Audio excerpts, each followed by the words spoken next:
What the what? This is also my first time seeing the official art, and I dig. Yeah. Yeah, it looks great. Yeah, Seriously.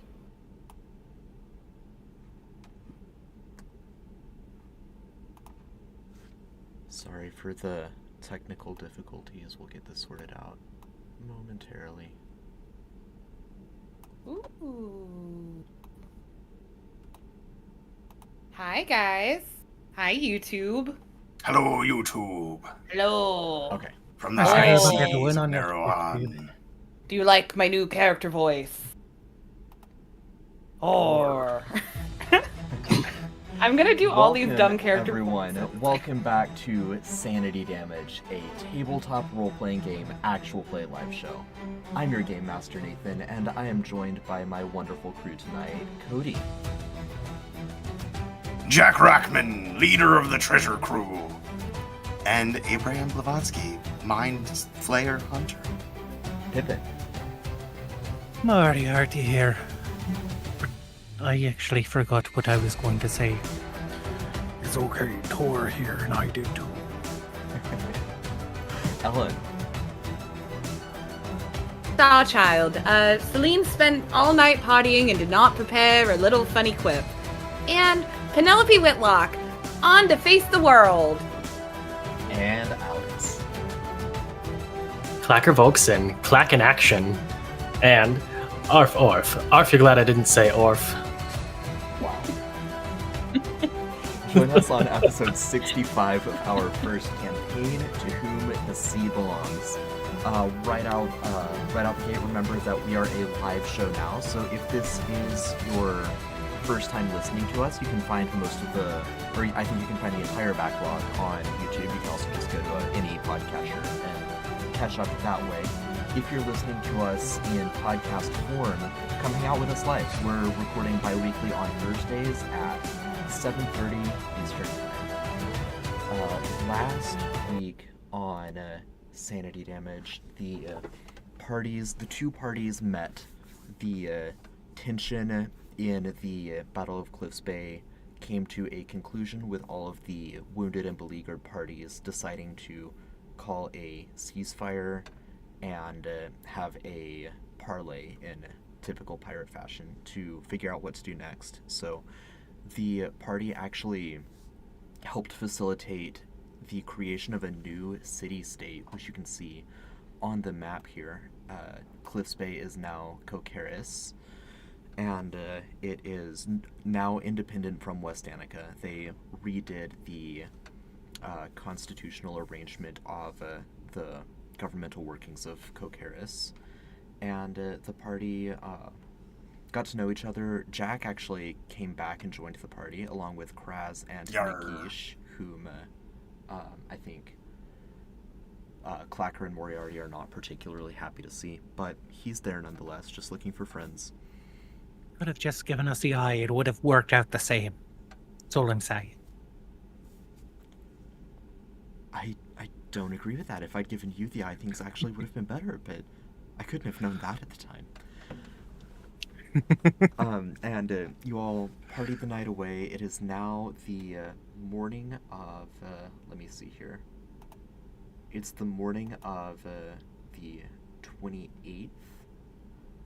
For anyone who's been keeping track, this is Van's Day the 28th of high summer, so actually pretty similar to where we're at right now. It'd be like late August, or I guess more like late July, but anyway, summer is in full swing. There's a hurricane that's showering you all right now in light rain. It's a lot of its initial force has kind of gone out over the past couple days, so Man, that means when the leaves change soon, it's gonna be so pretty. In game. in-game, yeah.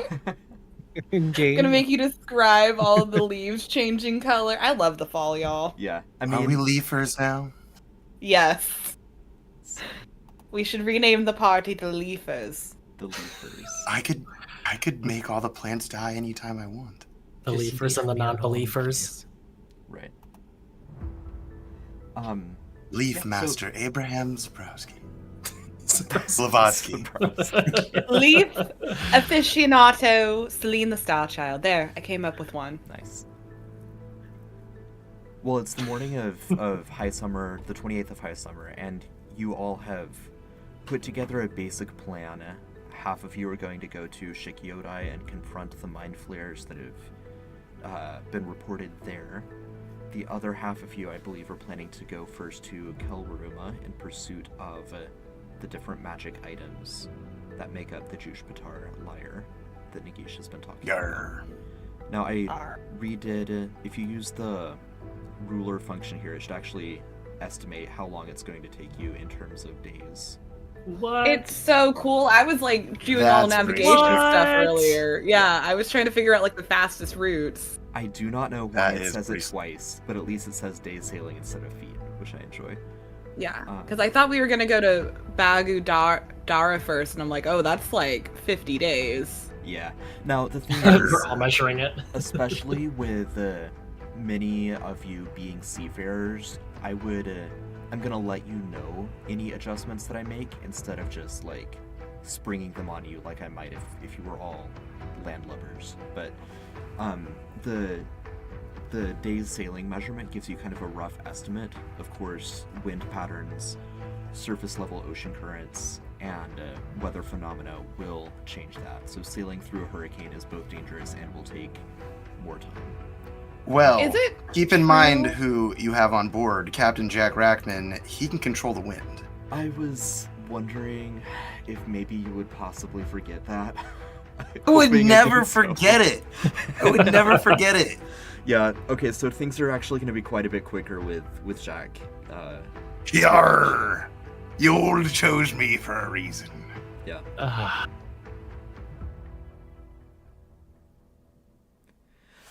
We're Well, all just so amused and fascinated by this measuring tool. Y'all are measuring everything. Oh, it'll only take us 15 days to drop off our moose friend Yeah, out I of mean, the way.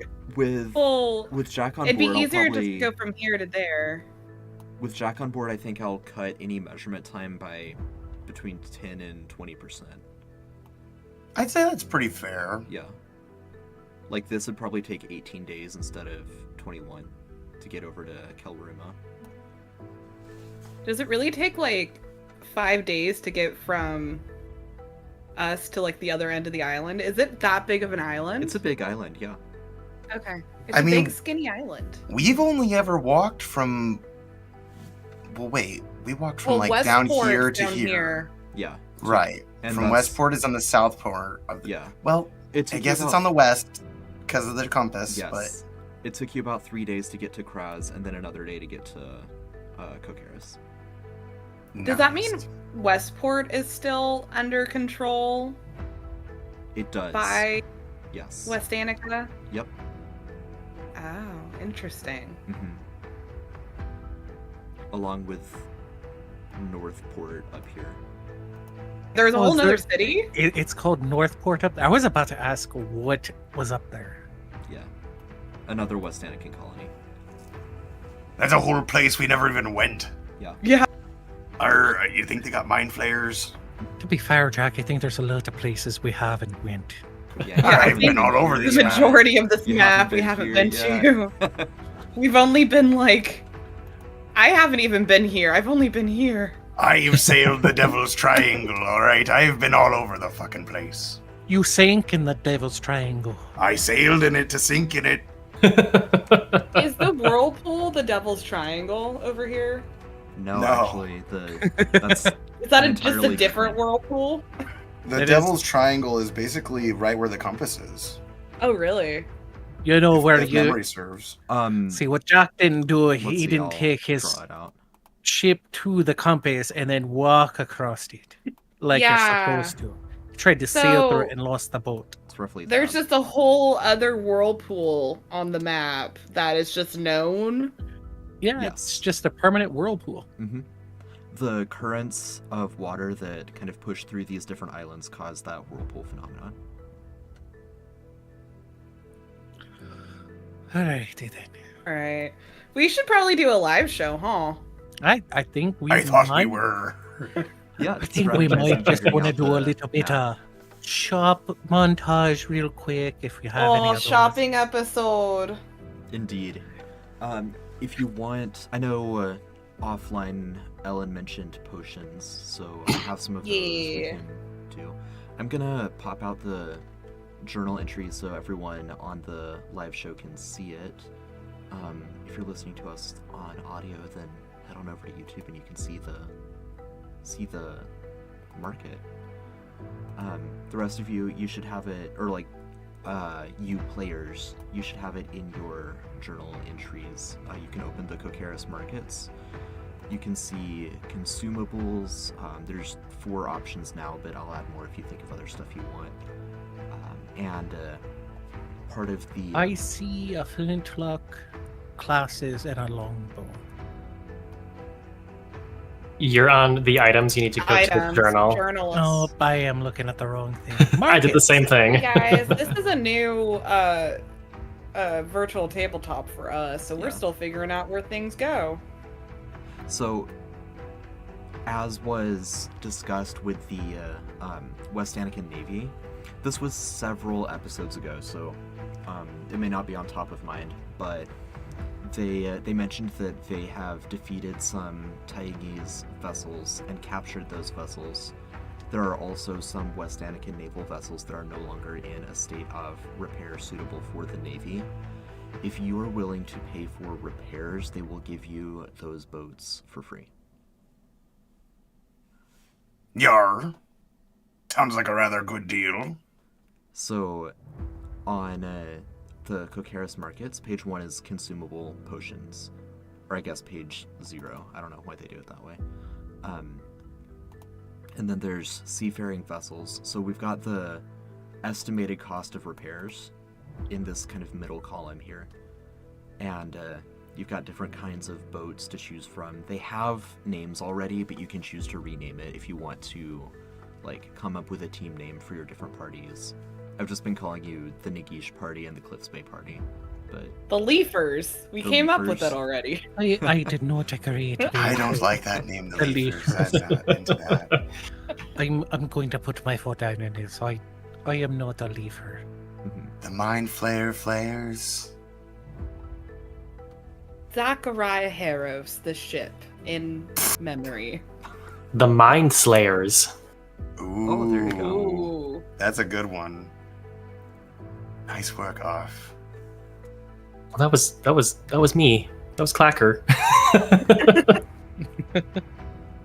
I think everyone in canon, everyone is just like so hungover and bleary-eyed from partying the night before, or doing whatever they're doing the night before, that we can't remember who everyone is. That makes sense. That's a lot my of you have just met headcanon. each other.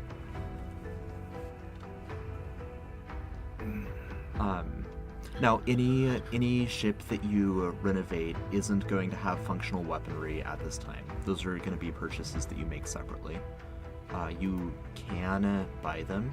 If you go to page 2 of this handout, you can buy ballista cannons and like a ship ram.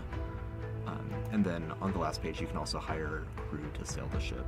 So let's talk through the 2 different groups and figure out kind of how you equip yourself to get ready for this upcoming venture. Should we start with the OGs? Yeah, let's start with the OGs. Jack, Clacker, Moriarty. Yar. Presumably. And Celine. Yeah, presumably. Oh my gosh. I didn't know if you wanted to, if Penelope was more interested in tagging along, but... No, she's gonna go kill mind flares. Okay. So we should probably have a fast ship, because we're gonna have to do more travel, right? But if we're going for a bunch of treasure, we might want a Oh. bigger hold to hold it all in. You know, one of them already is a totem. That's true, but that being said, should we have defense capabilities in case we are face other pirates at sea and we have these valuable items? Out of character, which one's the fastest, would you say?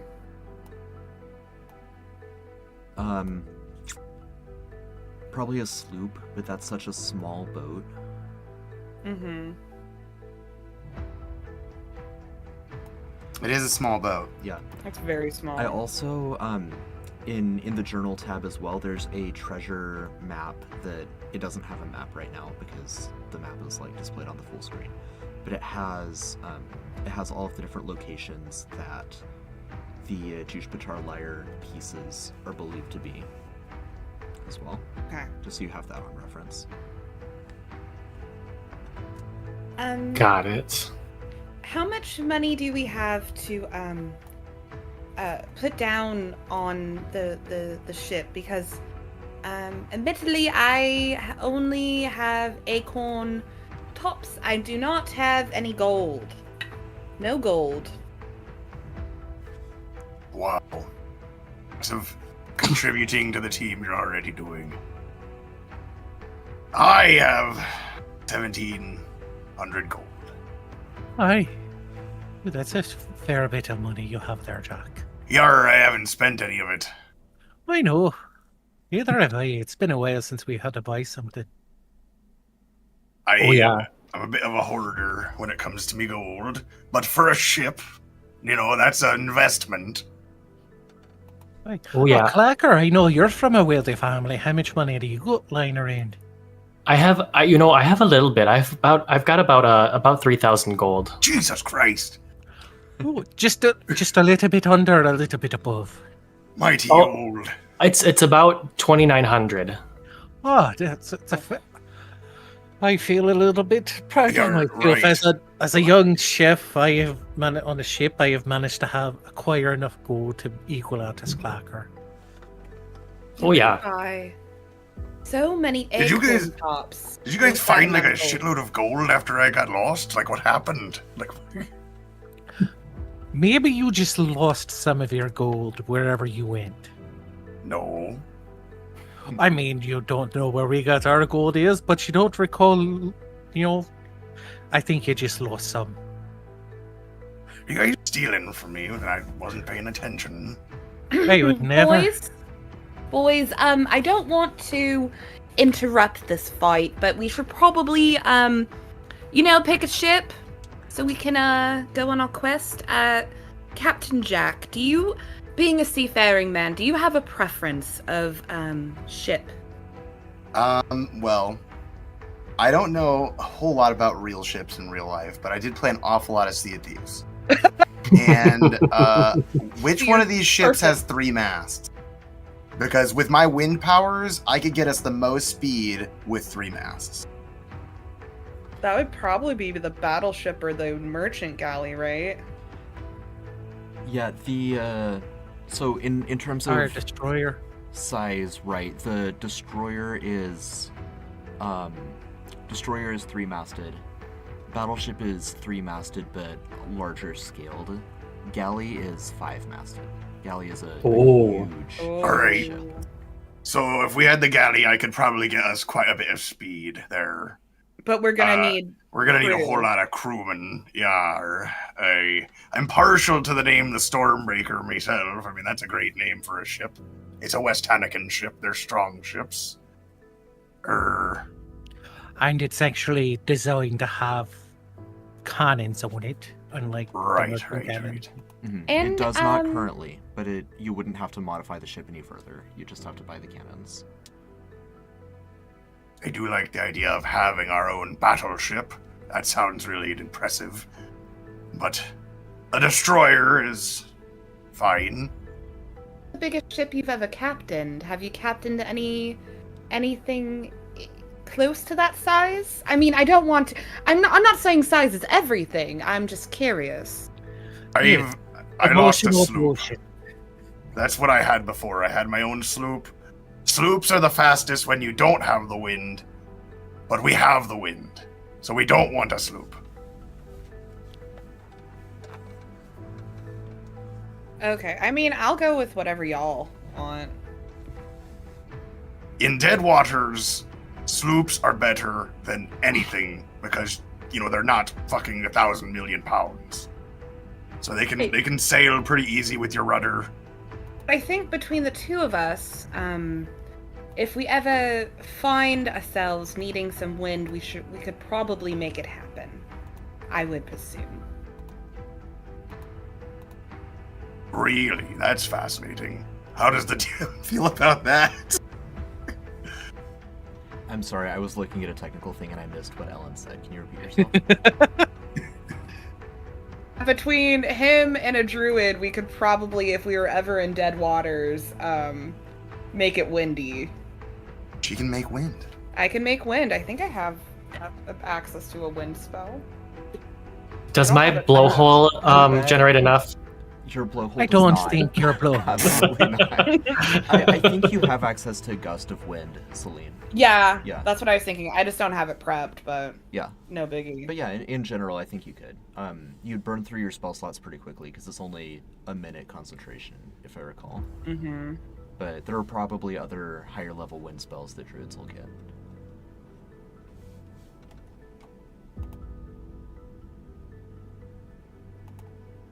I mean, I'm okay going with Destroyer. West Anakin Destroyer, not the Tyanganese Destroyer.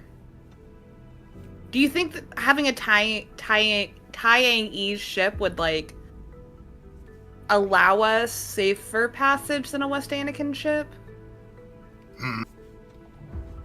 That's a good question. I would think no. But they're both at war with each other and pretty much everyone else, so I do think West Annika has a better reputation, though. Understood. So, are we buying a ship? Well, I think we have to buy a ship. That is what we have to do. My vote's on the Stormbreaker. Yeah. The only reason why I would offer to do the other one instead would be because it's $950, and I do think that the treasure team has more money than the Mind Slayers. Yeah, I do think you're right that the treasure team does have more money, but That's a bit of a meta reason. yeah. Well, I think you can figure that out with a little conversation with the other team. I mean, if the other team really wanted to, they could always go with the merchant galley as well. But again, if Would they want have to finish hire the more game- crew? I mean, I'm like totally broke, says Abraham. I have 8 gold. How are you still poor? How are you so poor? We got all that Yeah. money. Abraham, You not what write happened to down your money? money? Did you not write Guess I down didn't your... write down my money on This Abraham. is Pippin yelling Yeah. at Cody. Are you not counting your gold that we're getting when we get it? Yeah, Abraham, do you not remember getting like 1,300 gold when we went into that tower that was all gross and it was crabby? Don't. Yeah, I got plenty of money from that. You should Yeah. have gotten some too. Did you not? Let me Take check that my back. wallet. Gold. Oh, there it is. Tori is happy to hold the money. I think God gave us each 1,300 gold. My books are off. He must have left his coins in his other pants. That must have been it. Oh, Grip Nips used to do all my accounting for me. It's really terrible since I broke his contract. Sure, he didn't Unforeseen want all the circumstances. money. Do you think he took all your gold? Is that why you're so poor? Maybe. Uh, He I don't know wasn't if y'all holding have it when he seen was already, but vaporized. as you're calculating kind of the costs of all of this, note that on page 3, or the last page of this little handout, it lists the salary expected from a sailor, depending on the quality of sailor that you hire. yeah, these are weekly salaries too, you guys. We need to keep that in mind. Yes. We need to do a payroll. Oh God, don't let Abraham be in charge of the payroll. I don't think we need more Certainly than not. 1 or 2 first mates, probably. You think? We probably don't need one, because, I mean, they can manage the crew, and then we can get a bunch of buccaneers and sailors. That's true. but Buccaneers earn 25% of all loot from My them. plan, I was literally the $1,300 I have that Penny has. She was gonna drop on potions, and like kind of distribute evenly, if that is something. that y'all would be interested in. Oh yeah, there's Well, I mean, potions I'll- to buy too. Yeah, I'll there buy are the also- boat, guys. I don't really have a whole lot of need for money. We can, I Okay. mean, we can always kind of split up the cost of the boat. I mean, it seems like you guys need equipment more than me. I was fancying a new piece of armor. Oh yeah, I could use one of those too. Yar, I need to get some armor as well. After me last encounter, I do think I've been playing it a little fast and loose with this wooden shield and my shirt and pants. At least you have a shirt Yeah, and no- pants now. Yes, you have the shirt and pants. Yeah, Arf can help with a lot of some of the buying stuff too, because I got that plate armor now, so Arf's pretty okay. I was Damn. like very tempted to blow all $1,300 on sanity and get like 65 doses of sanity. Just well, the town's Just set up Heidi's Herbs for Sanity the is next, just- like, 3 years. Yeah, basically. Ugh. Yeah, I only have one more batch of sanity on a clacker. So is the treasure crew officially taking the Stormbreaker? I mean, Yeah. I like it. I like it. I like it. It's a good name. We won't have to mean- spend any of the extra money to paint over the name and rename it. Well, yeah, can that's we- true. What if I just went up there and painted some like leaves and some stars and some flowers? What about No. lightning bolts? I can do lightning bolts. Can you yeah. do tea leaves? Yeah. Tea leaves are basically leaves. Yeah. Yes, basically. So I don't like the look of what he just wrote. the, Plus 800. Yeah, so the final cost of repairs for the Stormbreaker is actually 835 gold pieces. Well, it's not too bad. Yeah, they found like Celine an will- extra leaky damage in the hole, so they had to scrap it out and put in some new wood. And Alrighty then. do we want to buy any cannons or ballistas? Yeah, right. Cannons are expensive. Yeah, cannons are expensive. Almost as much as the boat. Although that's only because you got the boat for free and just had to pay for repairs, right? Like the boat itself Mhm. would have been many thousands of gold. Alrighty then. Yeah, it's a pretty good deal. You don't see deals like this every day. Yeah, you probably got it for over 90% off. Well, we did have to make a pretty shitty deal with the West Anakin Navy.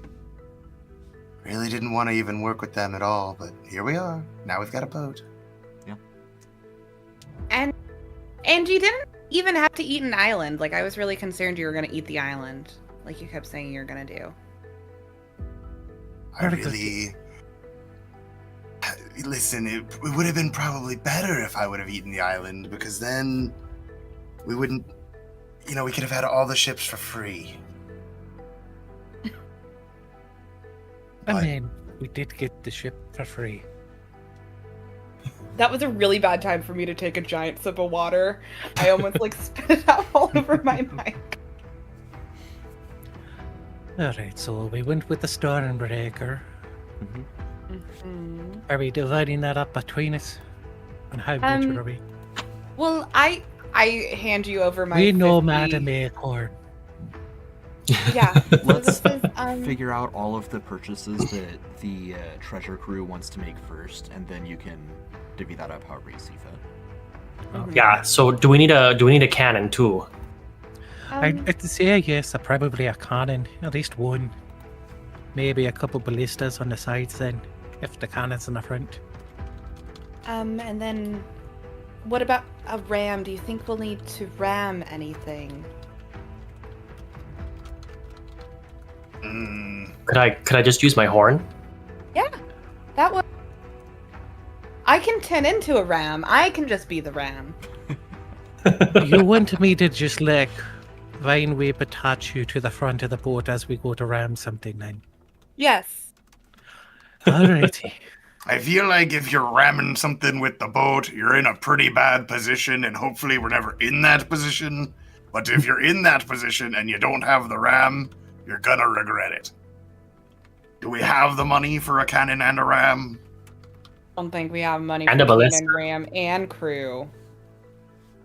So, the Stormbreaker needs at least 3 crew. There's 4 of you, so that's fine. But to be fully operational, it'll need 20 crew, so that's 16 hirees. What about like half? What do you mean by fully operational? Like full speed? Like full fighting? Full fighting capability. Okay. Which will only be relevant if you have, like, a couple cannons or a cannon and a ballista. Like, if you have 10 crew and 1 cannon, you'll probably be fine. You just won't be as capable as the ship is able to eventually be.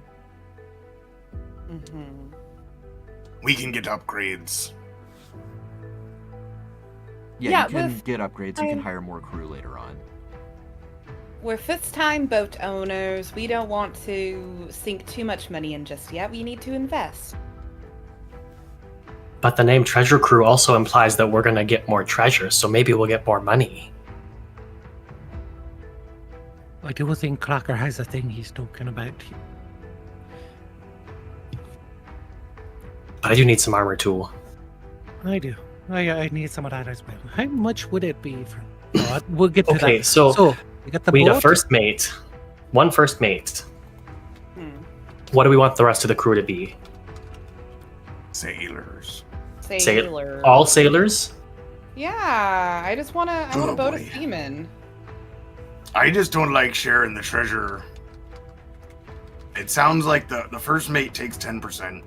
Of pirating, of open seas pirating. They're not going to take 10% of treasure you find on land unless you ask them to accompany you and help you out. I see. Right, and the Buccaneers are just for the battle as well. Mm-hmm. Yeah, they take So I think any we- extra money from ocean exploits. And that's I think we not should have cool. some Buccaneers, because we could use some help fighting. You know, it can get real dangerous out there. So, Buccaneers earn Yeah. 25% divided among all Buccaneers. So, if we get 1 Buccaneer, there's no point in sailors. Right. Except for the 2 gold week cheaper salary. Right. Right. But if we have 1 Buccaneer, he takes 25%. If we have 2 Right. Buccaneers, they You take share 4. 25%. Yeah. Right. Although, if you have 1 Buccaneer and 1 first mate, they're probably going to argue and renegotiate that percentage. But it'll take 35% from you if you have a first mate and a Buccaneer. I mean that. They can work out the percentages amongst Yeah. themselves. As long as it ends up being 35% from us, I feel like mathematically, Buccaneers are the way to go. So 1 first mate and how many Buccaneers? many people do we want to do we need? We He need said- well with the first mate we have we need 15 with the first mate we need 15 more people. But if we only have 1 cannon, we don't need that as many people. You said 10 would be fine. 10 would be fine if your only weapon is 1 cannon. And does the first mate count as one of those 10? Yes, Do And we we count as also- some of those 10? you do. Yeah. And as you're working on this, Jack, as you're like looking at all of these documents and papers and negotiating with some of the different sailors that are offering to work for you, someone tugs on your sleeve, and you hear a voice that says, "Now, I've been waiting to go on adventures too, and I'm hoping that maybe I can sail with you or with the other people. I think that my story isn't over, and I need to help save the world. It's what Zachariah would have wanted." And you see Nelton looking up at you. I think you've earned it. You've shown your mettle. You survived this hell. Well, kind of. I did die. Nelton, I saw you die. That was terrifying. But the important part is it didn't keep. That's right. I got better. Do you He think like almost Nelton is like? died again, but it was fine. I mean, this is kind of crazy, but do you think he's like first mate material, or do you think he's Buccaneer material? I think he's Buccaneer material. Well, I was just part of the crew, but I mean, I we thought have he to was gonna assign come him. along as our friend, and we wouldn't have to pay him because Yeah, he's I our mean, friend. If you're willing to divide like treasure from any dungeon you explore 5 ways, then he'll go with you and pick locks and stuff. I don't think your party has anyone with roguish No. abilities. So if you need a skill monkey, he'll do that. It just depends on how involved you want him to be. He'll be flexible in that regard. I don't know. How do you guys feel about Nelton coming with us on the land stuff? It could be handy to have a rogue. I agree. All right. I kind of thought Nelton was gonna go with the other party, but that's fine. I mean, As long as he's I have- with us, I don't care. I have friends in both parties, but personally, I mean, when I fought the Mind Flayers directly, I died. And I've stolen things in the past. Don't tell anyone, but I'm a little bit handy in did that you- regard. What did you steal? I'm very interested. Coins, things that I could sell, jewelry. I wasn't always the From- best person. Like a pickpocket or like a burglar? Some of both. Okay. Well, he did get interesting. us into a room once.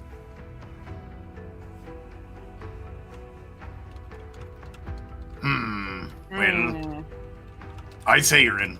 I mean, you're as good as any other random guy. We know you. You survived a living hell. You've come clean with us about your multiple personalities. I feel like we've made a lot of progress. I know that Zach wanted to bring you with us. So, I say it's time. I'm fine Thanks, with it. Jack. Thanks, Moriarty. Oh, yeah, welcome, you're more than welcome. to the Leafers. The Yeah, leaf- but Nelson. since you did volunteer to come with us, you do get a cut of what we're bringing you along to do, but you don't get a salary. Oh, I understand. I agree. All right. Okay, so that's 5. So we have a first mate. That's 6. So we just need 4 Buccaneers. Well, I think we need a first mate. Nelton's just Yeah. a Buccaneer. I was including a first mate in that. Oh.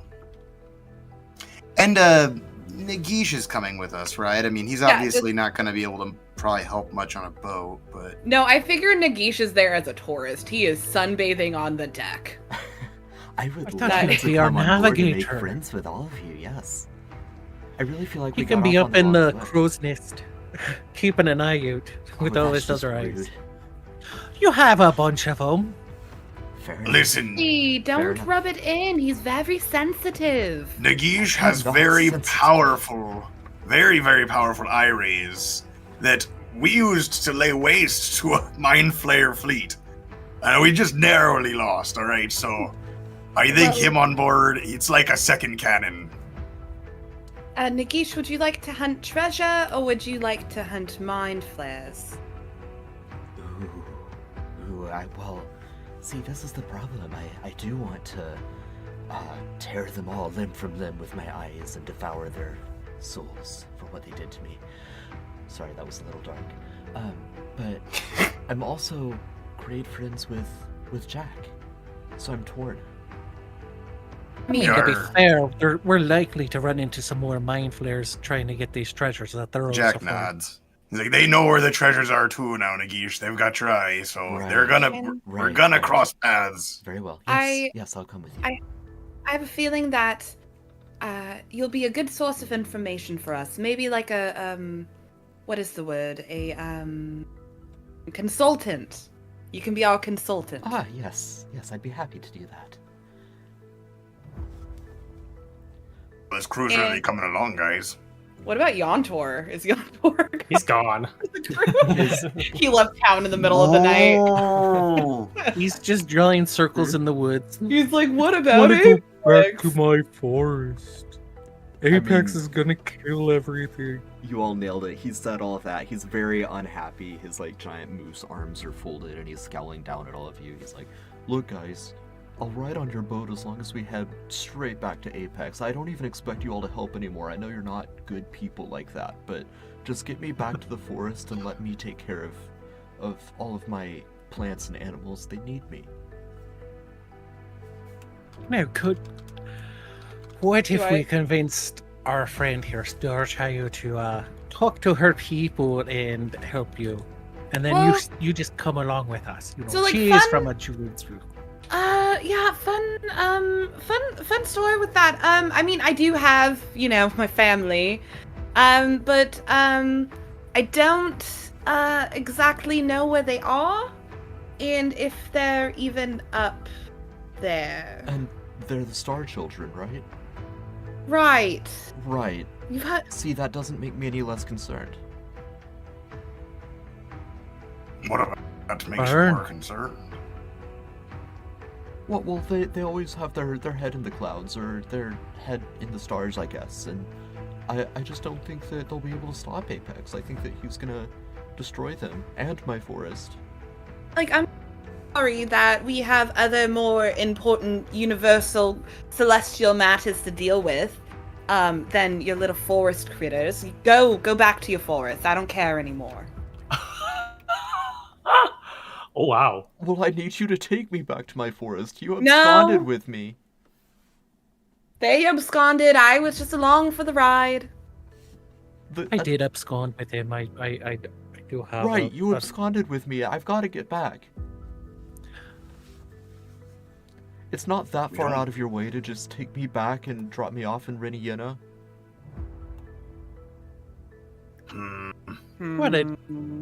What if we drop you off more like around a tournament ago? I don't know. Where would that'd be a little bit? No, I don't. I mean, what if we went to?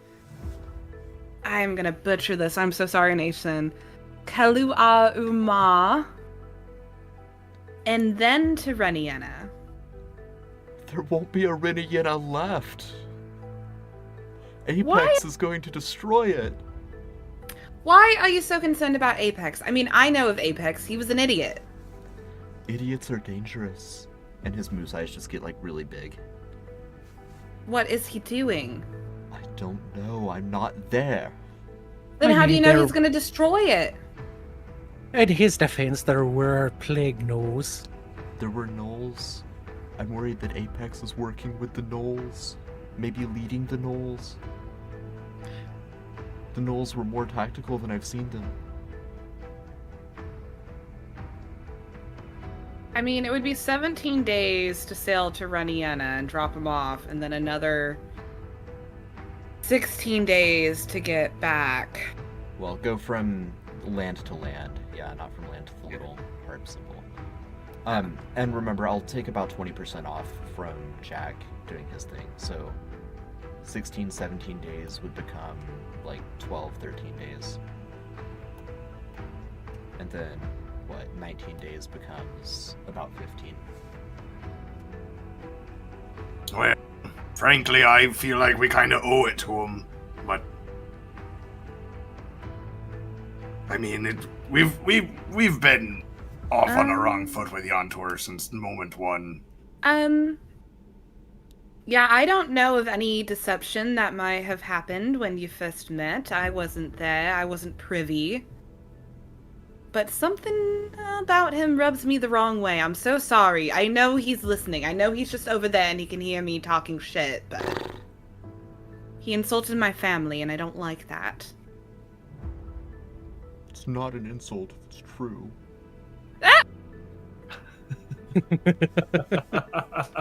I don't think I prepped Scry, which is very annoying to me. I was gonna Scry on Apex, but I don't have it prepped. Meh. I mean, you'll have time on the sea. Yeah. Are you sure there's no way I can convince you to come with us, Yantur? I mean, I've given you this speech about Yold like 5 times now, and you don't seem convinced. I think that Yold has different plans for us, Jack. I think that you have your quest, and I have mine, and I got taken from mine. Well, maybe that was part of your plan. Yo's plan for you was to be hijacked from your plan. Given that I've been communing with him, I don't think so. I mean, See, you say that, but the last time you flat out lied to us about the commune, so Yeah, but that was last time. Last time I was trying to get you to help me with Apex. This time, I know you're not gonna help me with Apex, but I still want to stop him. See, I say we seems let more him like- try. I mean, I am down for taking him there just because I was the one who's like, Clacker, we're taking him. We don't have time to do the other stuff. is there anyone in the city who might want to help him defeat Apex? Oh, that's a good question. That's not us. Make a some kind of check, some kind of intelligence check. Okay, hold on, I need to get- Could we I convince guess. Kraz to go after these plague nose in the Absolutely not. entrance of Because Kraz has stuff to necromancy? take care of. I'm not sure how. History. Kraz is a busy man. Yeah, I think history. There's not a great skill for this in 5th edition. Ooh. That was 18. Okay.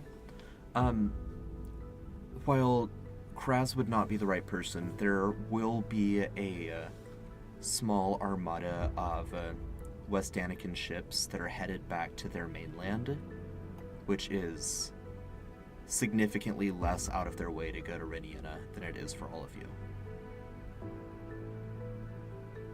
So, I tell him that. yeah. We could talk to our old friends in the West Anakin Navy. Yeah, whichever one of you wants to kind of negotiate this, whoever has the highest charisma, like if you want to make a persuasion check with advantage to kind of recommend or represent the whole group making a case, I think that you could probably convince Commodore Thaddeus to drop off Yantor.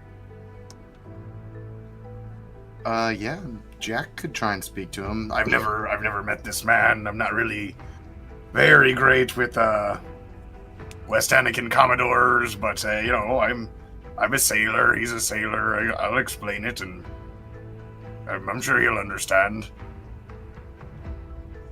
I'll go with you. Arf is very good at talking to people. Okay. So is that like a help? Yeah. Penelope can be behind you casting guidance. Oh I no, got that a was a nat crit. 20. Nice. Nice.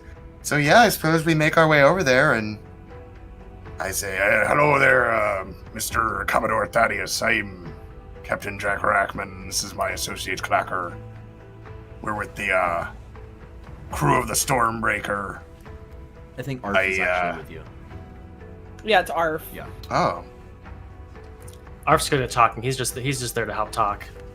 I see. He's behind you, just kind of like, yeah, that's who we are. Yeah.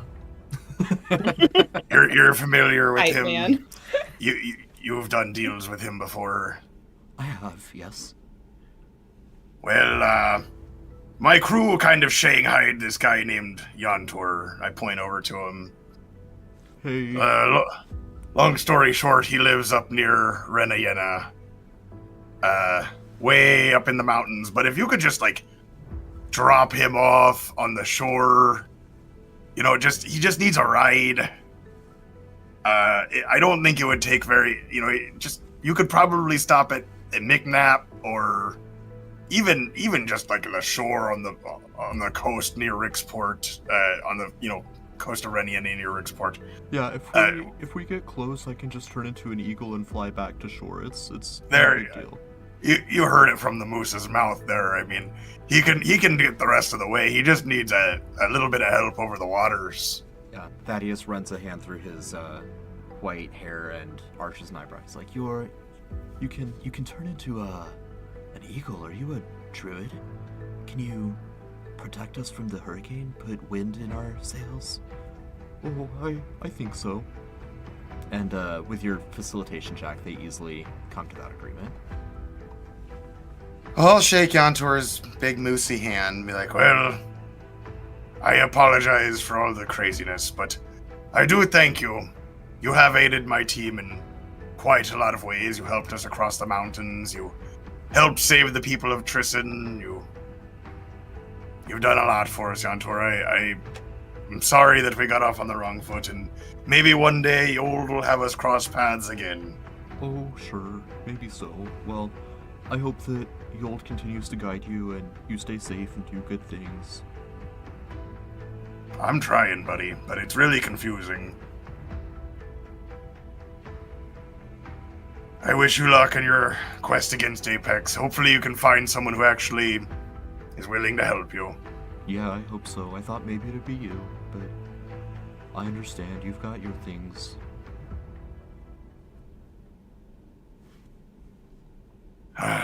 Alright. Well, have a safe voyage. Yeah, likewise. And he'll lumber off after Thaddeus to get their naval ships ready for sailing. Yeah, I'll look back at Arf and say, thanks for facilitating that. Oh yeah, of course. Clacker's gonna see him walking away. He's gonna be like, "Man, that guy was such a drag. Jeez." Yeah, he's an interesting guy. I suppose everyone who survived this horrible situation we left him with kind of had to probably lose some of their mind in order to save the rest of it.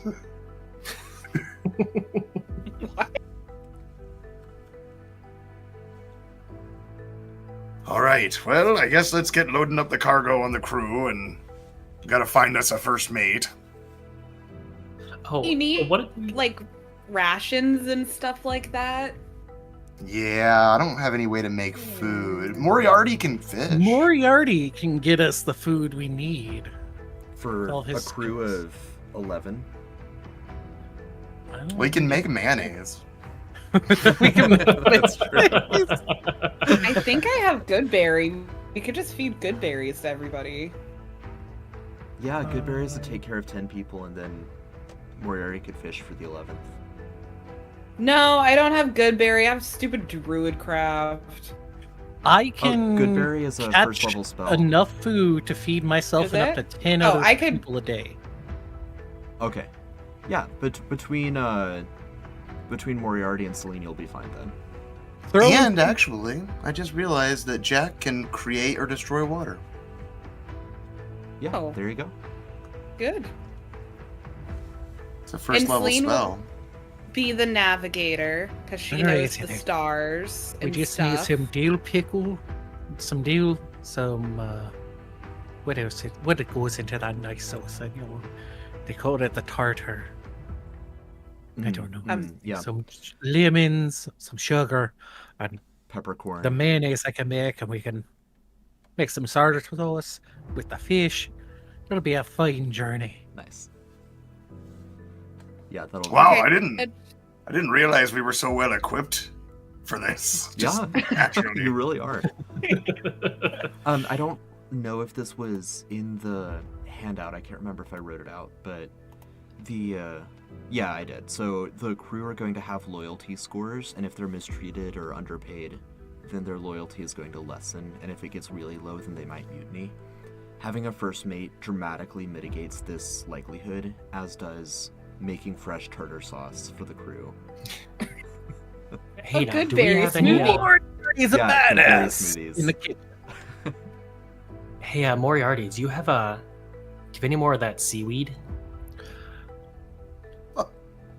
You know, I do have still a little bit. I think we need to get more before We before we probably- set sail. I mean, if we're keeping a crew going, you know, comfortably, we might need a little bit of seaweed. Oh yeah. Oh, maybe some rum? I think I heard sailors like rum. I knew a sailor that liked rum. You know, I had some of this stuff the other day. My friend over here, and he's gonna motion to Arf. My friend over here, I had some of his stuff. It was called, what was it called again? It's a whiskey.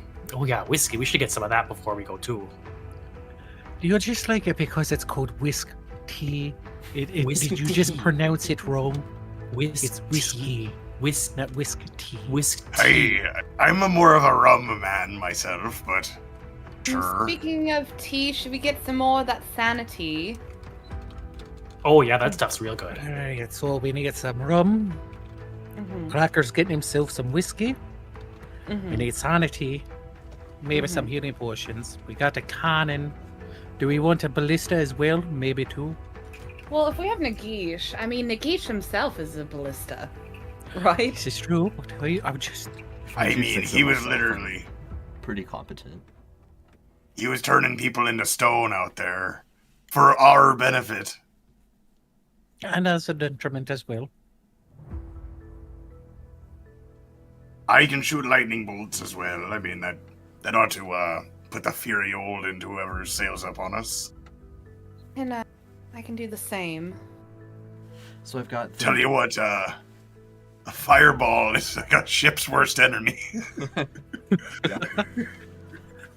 So if Alright, I've got then. the boat repairs, one cannon. Do you want one set of cannonballs or two? Like, how many? I would cannonballs do you want? have it. It comes with 10 per Yeah. purchase. So. You don't? hmm. We could also get, probably when we make port, buy cannonballs, right?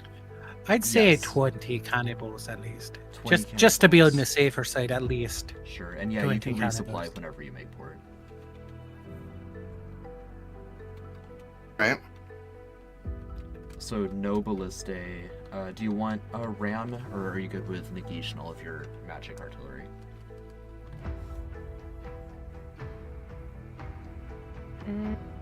Do you think any of the dungeons will require us to ram a ship into anything? I would be surprised if they did, but I think that there might be some pirates out there that need a good ramming. Okay. Is that a sort of innuendo or you would be literal with that? I'm being very literal. I think we're gonna have to ram our ship into something. Alright. But like I said earlier, if you're ramming your ship into something, you're in kind of a fucked position. But if you're gonna do it and you don't have the ram, you're 10 times more fucked.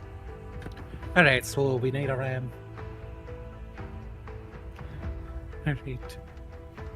Although as the first mate, at least 3 buccaneers. I think that makes up for the 10. I have 4 buccaneers because Nagish is not going to. Help Oh, sail okay. the ship. Yeah, he's Support. he's just chilling. Yeah. He's our He'll help with like the combat lawyer in consult, Jurassic and Park. I'll build his IRAs into things you can do with the boat. Almost like he's the figurehead. That's a cool ass figurehead. Yeah. Yeah. It is. Right. I really want Jack and Nagish to do the Titanic thing in the front of the bow of the ship. Jack just holds I up. don't know. It's only perfect if Jack is actually the one who's playing Rose. I'm No, king it's of the very funny if world. Nagish is Rose. I thought it was funnier the opposite. It's funny both ways. It is funny It is both funny ways. both ways. Oh, okay. Some seaweed and some rum. And What's Yeah. our total? let's Right. that's what I'm Sanity, wondering. healing potions. sanity and We're healing saving- potions. How many of each of those Yeah. do you want? No one needs to breathe underwater, right? I won't after I get the chance to make an item. Okay. Yeah, I can breathe underwater. And I can turn into a dolphin at will. Yeah, Clacker can hold his breath for like 6 hours. It's pretty impressive. Clacker could just tie himself to the boat. He's just swimming alongside the boat. Yeah. Doing his like morning calisthenics. Just need a chance to make my cloak of the matter be. Okay. What else? Do we need anything else, or are we ready Well, to how get the much total? sanity Oh, yeah. / potion? So there's greater heals and standard heals, which is a D4. Real quick, for seaweed and rum, I've got you both down for like enough for everyone to have some for like 2 weeks. So you'll go a few days without it, but I don't think that all of you are going to want to party every night. Although, I don't know. Maybe it is. Can we get tiki torches so we can have a boat party every night? That's enough for like us and the whole crew?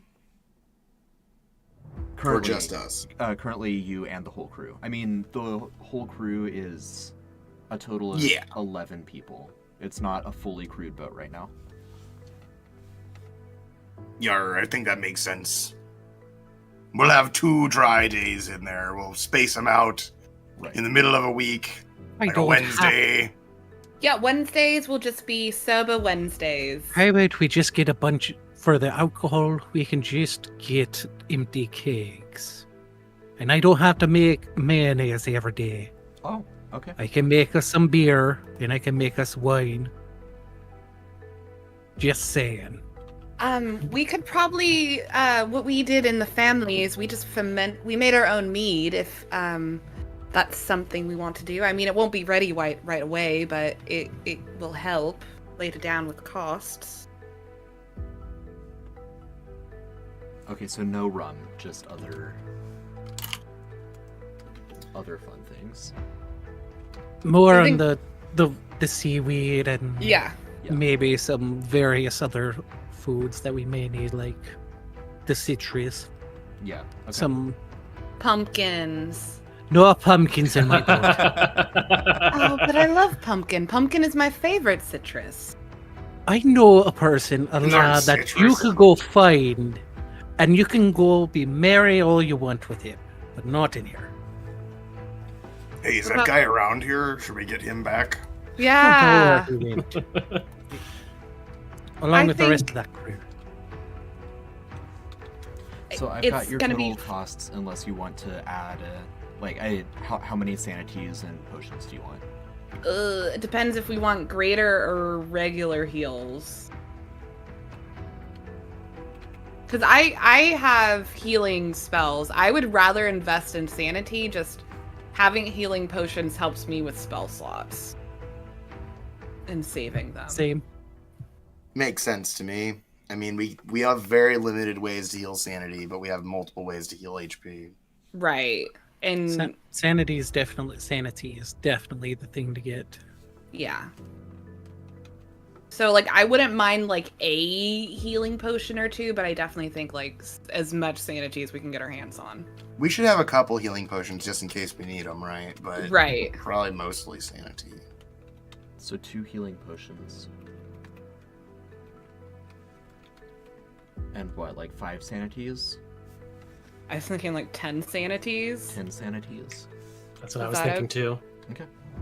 I mean, I'm sure everybody except for Acorns over here can afford 5 sanities a person. So what is that, 20 sanities? 100. Damn. I was talking about crew. The main... they can worry about their own sanity. That is more of a personal issue. Just saying. It's not in the employment contracts I drafted. I specifically wrote a clause that says everyone is responsible for their own sanity.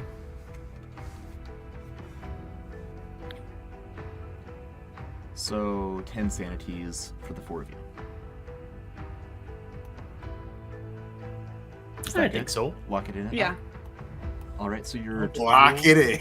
Lock it in. Lock it in. Just took us an hour. For the boat, the cannon, 20 cannonballs, enough seaweed for 11 people for 2 weeks, 2 empty kegs, some citrus, some dill, some black pepper to crush into the tartar sauce, 2 healing potions, 10 sanity. All of that comes to 1,927 gold. Yard. That's not as bad as I thought it was going to be. We could get more stuff. I'd say I throw a couple more kegs than 2 in there. Okay, 4 kegs. It's 1,929 gold. Should we do 5 more sanity? Yeah. Do we want to throw in a couple more healings? Maybe. Clacka, do you need just regular tea? Oh, no, I'm okay. I've got some stuff still. Okay. Okay, so 5 more sanities puts you at 2,027 gold. I slide over my 50 acorn tops. Heidi laughs and denies them. Are you sure that these aren't more I was told these would accrue an interest. Only in that I find them interesting. Okay, well, how much are they worth to you then if you find them interesting? The lot for a gold piece, maybe? I feel insulted and I take my acorn tops back.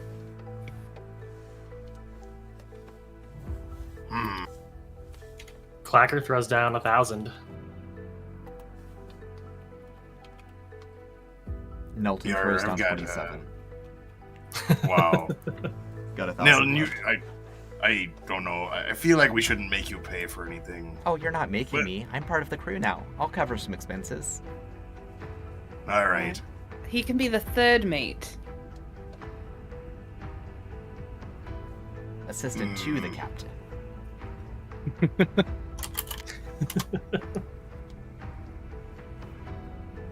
I suppose.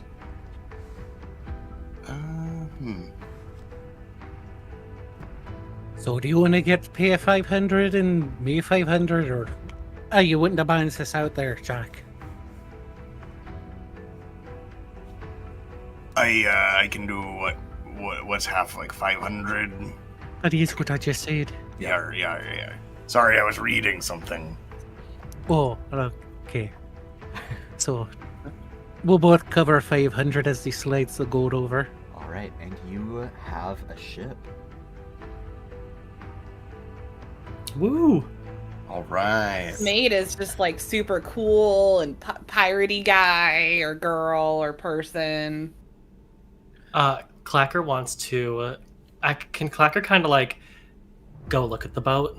Yeah, certainly. Okay, Clacker wants to go look around the boat, and he's gonna kind of like make his way onto the deck, and he's gonna go up to like the wheel and everything, and then he's gonna take the horn out of his blowhole, and he wants to near like on the backside of the wheel. Mhm. He's gonna carve into like the post that it's on. He's gonna carve the Clacker. Because he's into himself, he's gonna say, "I paid the most for this ship. I'm gonna put my name on here." Yeah, you've claimed it. And let's see, Clacker, as you are looking around the boat, you know, it's like a normal 3-masted ship fitted for battle.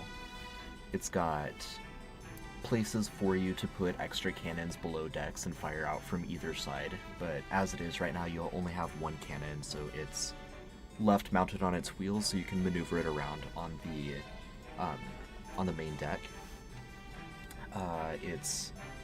Its middle mast is the tallest. Its mizzen mast is the tallest, where the crow's nest is. So that's where presumably Nagish or Celine will spend time doing navigating and keeping an eye out for danger. The repairsmen are working on patching up a hole from one of the Taiwanese cannons that blew out part of the upper hull of the boat. It is currently flying the West Anakin flag, although you will be able to make your own flag if you so choose, or just fly neutrally, fly no flag. Of course, in Taiwanese waters, it will be recognized as a West Anakin vessel just because of the way it's made. But it looks like a good medium-sized ship. It's gonna serve you well. It's gonna be nice and seaworthy. Great ship, beautiful. It's got good bones, and I'm gonna give it a good slap.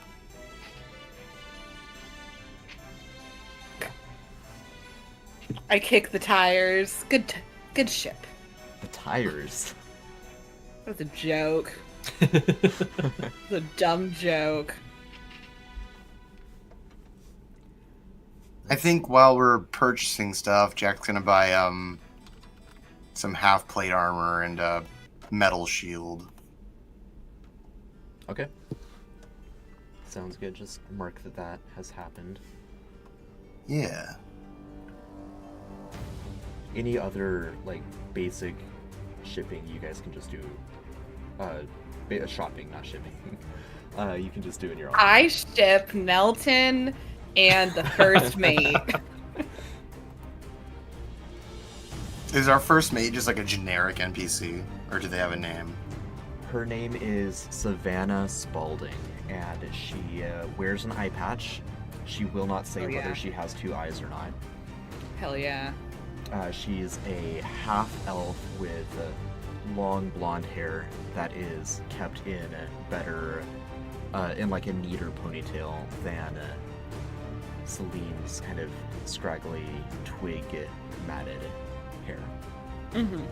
She, it's a ponytail, and then she's got a bandana that's tying it back. She's got the typical like loose flowing white piratey blouse and leather pants, and she walks barefoot when she's on the boat.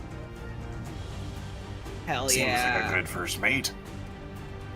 Alright.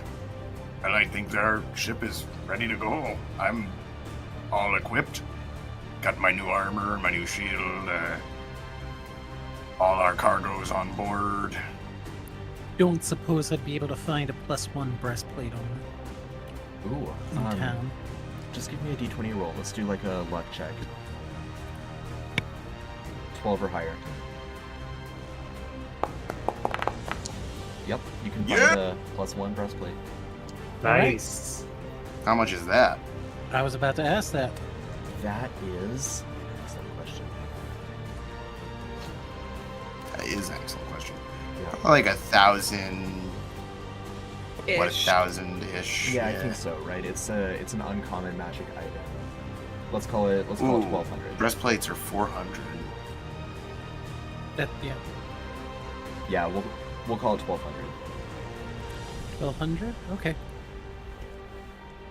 Clacker also picked up some half plate, and he's like, "Oh, this feels so good now to have something on me." He's gone armorless this entire time. All right. It's gonna do better for him than his like barbarian unarmored defense. Yes. Good deal. And then, yeah, you know what? I'll spend a couple $, and I'll buy myself a fucking hat and a coat. Yeah. Like a Nice. proper captain's attire. Yar. Nice. Well, what do you think? I think you look very handsome, Captain. I lost my last captain's coat and hat in my last ship sinking. Oh, Savannah that side-eyes seemed you. very, What am I getting My into? well, we're not going through the Devil's Triangle this time. Her eye that is visible widens a little bit. You sailed straight through the Devil's Triangle? It was probably not me wisest move, but I learned me lesson. Oh, I'd say so. Well, let's hope we don't repeat that, aye, Captain? Aye, aye. No, our voyage this time should be a little bit more straightforward. We're heading out to find some specific items. Not much interest to the random person, but to the right person, they're quite interesting. There might be some interference once we get there. You just lived through this hell, so I mean, I'm sure you'll understand when I say that there could be more mind flayers. Obviously, we're not going straight into mind flayer territory, but they're out for us. They're out for everyone. Right, well, me crew and I did just live through that, so we'll take what comes. All right. Well, I think we have an agreement then. We'll all fight for our lives and won't sink the ship. Preferably. Seems like a reasonable plan. Well, are you ready to launch, or do we wait for the dawn tomorrow? It's like 2 in Look. the afternoon right now. Yeah, I'm looking at the crew. Like, what do you think? Just let's roll. Let's sail out. Do we have to say, goodbye to anybody, or we're just gonna Are there Irish? any goodbyes you guys want to make before heading out? I guess say goodbye to Kraz. It'd be good to say goodbye to him real quick. I can't think of any other important people that Jack knows here. Penelope, like, us? Well, So I have sending in case we ever need to, talk. oh, that's a good idea. Yeah, should we figure that out in case we need to communicate? So we're going to Shigeodai, which is, super close to where you guys are going. But in case we need backup, can we, call on you guys? There's a pretty good chance we'll be busy doing whatever it is that we're doing, but I suppose you could call. I don't have any way to receive or send messages. Celine. I also have, a spell that can do that. Very nice. Ellen can just Yeah. Our old crew wizard used to do that for us, but he seems to no longer be in the realm of the living. I was hoping God would provide a shell phone, maybe a modified speaking stone that's a shell. I bet you could find one in the Fungal Crags. They would sell one to you. Yeah, can we get shell phones just so we can make the joke? Yeah, let me look up exactly what sending stones do, and we would just reflavor them as Shell phones? Shell phones. You used to call me on my shell phone. Late night when I that gold.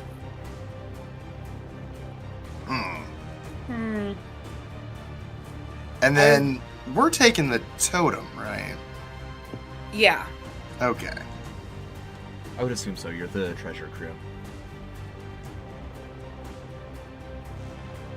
If you guys can find a teleportation circle, we might be able to teleport to you, but then we would have no way back to the ship. But that's about as good as I got for how we could easily get to. More of we're supposed to be working as a team. We should probably communicate because if we're done in Shigeodai, maybe we could go try to get another treasure. You know. And we'll probably need to be in touch with Kenawan and stuff like that. We should all just talk to each other, you know? Yar. Makes sense to me.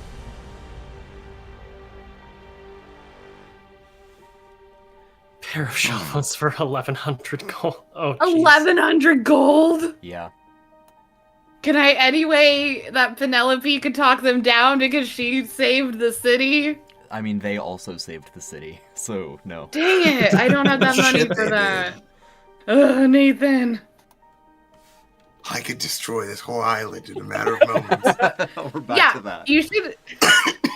You should really, really listen to him because, if I don't get these for 500, he's definitely gonna do that. I'm probably not going to do it now. I'll be honest. I'm much more committed to this Mind Flayer thing now. Yeah. It's fine. I have sending. Both my I made sure both of them had sending. Well, maybe you can find them for cheaper in another town. Yeah. Telephones are expensive, guys. Apparently. And I don't even want to talk about the service. No. How am I gonna keep up with all the royal gossip if I don't have my shell phone? Only reason Yeah, why. once you're outside of West Anakin cities, you're not going to be linked to their or you're not going to be able to see their broadcast on their town squares. Don't worry. You don't need to keep up with that. That's all a bunch of nonsense. Yeah, I think if we're all geared up, all crewed up, we said our goodbyes, I'm ready to set sail. We wish you luck on your hunt, Mind Slayers.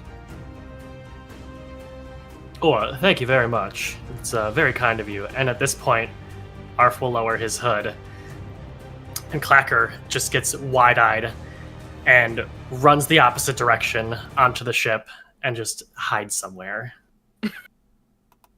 Arf's like, Don't mind my what's his friend, he had a problem? bad dream the other day. Oh, well, I hope I wasn't a part of that. I You can hear can I- Clacker screaming in the distance. Penelope's gonna run up to Clacker, and on the boat, she's gonna move past. Excuse me, and she's gonna pat him on the head Oh! and cast Greater Restoration at 5th level. Nice. Because that sounds like I meant to do last episode too, and I didn't do it. Yeah, that can But remove a phobia. yeah, so I'll do that. So I'm no longer afraid of seal folk. You are no longer afraid of seal folk. You don't have Alright. to like them, but you're not afraid of them. Clacker, now realizing that he's no longer afraid of seal folk, knows that he saw a seal folk and remembers that he was just having a great time with them last night. And he's gonna just be so angry now. He's gonna go up to Arf. He's gonna be like, "You're a liar. I thought you were my friend." Arf's just confused. Oh yeah, I was. We were drinking all night. We had a great time. I thought we were friends. Clacker's just, I don't associate with you and your kind. You get away from me. Damn. And he's gonna spin around and he's gonna slap Arf with his tail when he spins around, and Arf's just gonna topple over, and he's extra confused because he just had such a good time with Clacker last night. Wow. Wow. The internal drama Alex has created with both of his characters. What was that all about? I'm just as confused as you are. You saw us. We had a great time last night. He had some of my whiskey. He was calling it whisked tea for some reason. I don't know the guy. Yeah, I think he's maybe not all together. I tried. I helped. I don't know if I helped though. Actually, I think I may have made it worse. Anyway, Well, let's go on our ship now, which is to be determined. Yeah, I agree. He can go his way. I'm gonna go my way. I hope he sorts himself out. Yeah, maybe sometime on the ocean. I mean, I think Celine talked about doing therapy. It seems like, honestly, I think they all need therapy. We're fine though. We're not crazy. Well, I mean, if you say so. It feels different to me some days, but Yeah, so let's go sort out our vessel. I'll have a lovely trip. Good luck with the mind flayers. We'll probably all have to kill some at some point, but good luck with Zug Zug. She's Good. quite a foe, so I've heard. See you back in the city eventually. Don't die, please. Bye. And with that, I think we'll go to our break. All right. All right. Thank you all for tuning in. We will be back in about 5 minutes. And when we return, we will follow the crew back out onto the sea on their very own vessel. See y'all soon. bye.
Yep. Should we jump in mid conversation? Like, could we all just be laughing like someone said something really funny? No, I'm just gonna introduce us again. No. Although I think all of that was actually on air.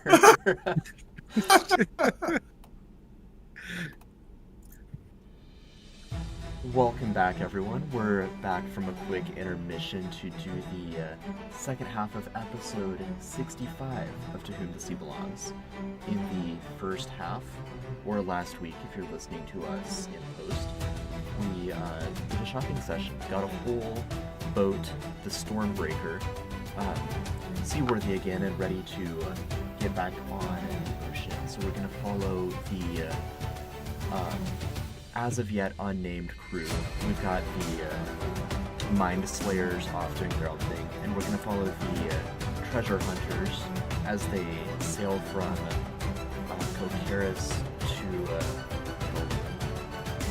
in search of more of the huge water. So that's where we left off. We're picking back up in the afternoon as the party is sailing out. Yarr. Yarr. Yar. So Feels good to be back at sea. I bet it does. So yeah, I'm curious how each of you are reacting to your time back on a boat. Actually, I'll start with Celine. Have you been on a boat before?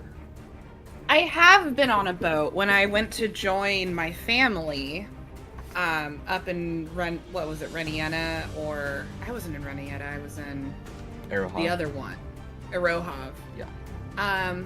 So it was quite a long journey. That was probably, like, growing up, she came from, like, kind of, like, a affluent family, so they'd go on, like, yachting vacations, but she hasn't been on one in quite a long time.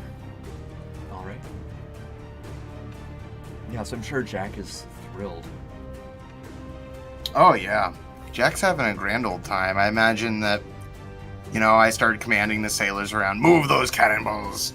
Quick, put those crates below deck. Why is there so much of this cargo still on the upper deck? And just, shouting orders around. Hoist the mizzenmast!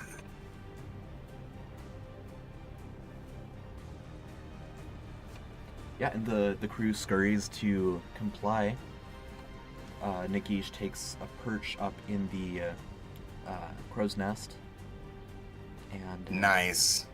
yeah, you launch out into choppy, stormy waters. And yeah, well, I guess I didn't even realize that. Once we get out into there, Jack will hold his hands out and start commanding the winds into our sails. All right. Now, are you able to smooth the water as well, or just make sure that the wind is blowing in the correct direction? Now, the waters, that's a good question. I'm pretty sure it's just the wind.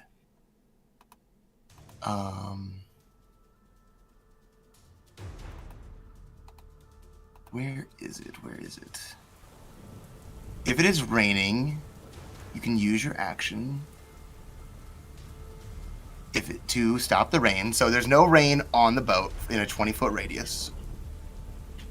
Okay. And if it's windy, I can use my bonus action to choose the direction that the wind blows in a 100-foot radius sphere centered around you. The wind blows in that direction until the end of your turn. It doesn't affect the speed of the wind, and it doesn't say anything about changing the waters. But 100-foot radius. How big's the boat? Not 100 feet. Actually, let me take that back. I think it is just about 100 feet long, but not 200 feet, so your radius allows you some leeway on either side. I don't think that would alter the waves too much, but it might diminish, like, if it was like a large wave, it might be a medium to large wave. Yeah. So I'm gonna say with your powers, the terrible weather does still buffet the ship to some extent. waves that would have been huge are instead large as they crash against the hull, and lightning flashes overhead as the flash of lightning is echoed in the water below. Wind would tear viciously at your sails, but as Jack captains the ship, he's able to mitigate the worst of those results. So, I'd like for each of you to make a skill check to minimize the harm of the storm. And I'm basically going to tally up your total skills. What And skill do you want? Do we get a pick? You get to pick. I'm looking for strength, dex, intelligence, or charisma, and then I'll take whatever skill you can justify out of those. Like acrobatics to work with the rigging of the ship, for example. What about a nature check? To Justify- kind of just studying the kind of currents that are happening and kind of pointing out, like, okay, we should kind of slip in through this way because we can see this giant waves coming over this way and kind of want to get between them. Yeah. So I'm kind of guiding. Yeah, that makes sense. Ooh, that's a 18. Wow. Wow. Nice. Since you're doing that with nature, I can't do that with nature, can I? Sorry. Sorry, it was my best one that I could use. I know, right? I'm looking at my skills and it's like, oof. We're all about the same. Button down the hatches, Mr. Moriarty. Alright, Jack, you'll get to it. I'm gonna roll an athletics check. 15. Nice. So what are you doing with that, Moriarty? Well, apparently I'm batting down the hatches, aren't I? Yar, you better. There you go. Grabbing the rigging, pulling it tight, making sure everything's taut that's supposed to be taut.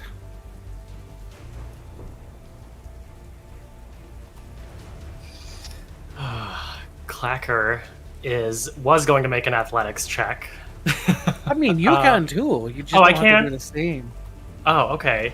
I was just saying, I probably couldn't do the same guiding the boat with nature as. Yeah, you've got to Right. describe like a Yeah. different action. Okay, Clacker's gonna be going around, the cannon is on wheels. He's gonna be making sure that doesn't roll and slam into other people or anything else and damage the ship. He's gonna be working on kind of like securing that into place just until, we get out of the choppy waters and like tightening ropes, making sure the sails and stuff aren't going too crazy. Make sure people aren't flying overboard when it gets too rocky and everything like that.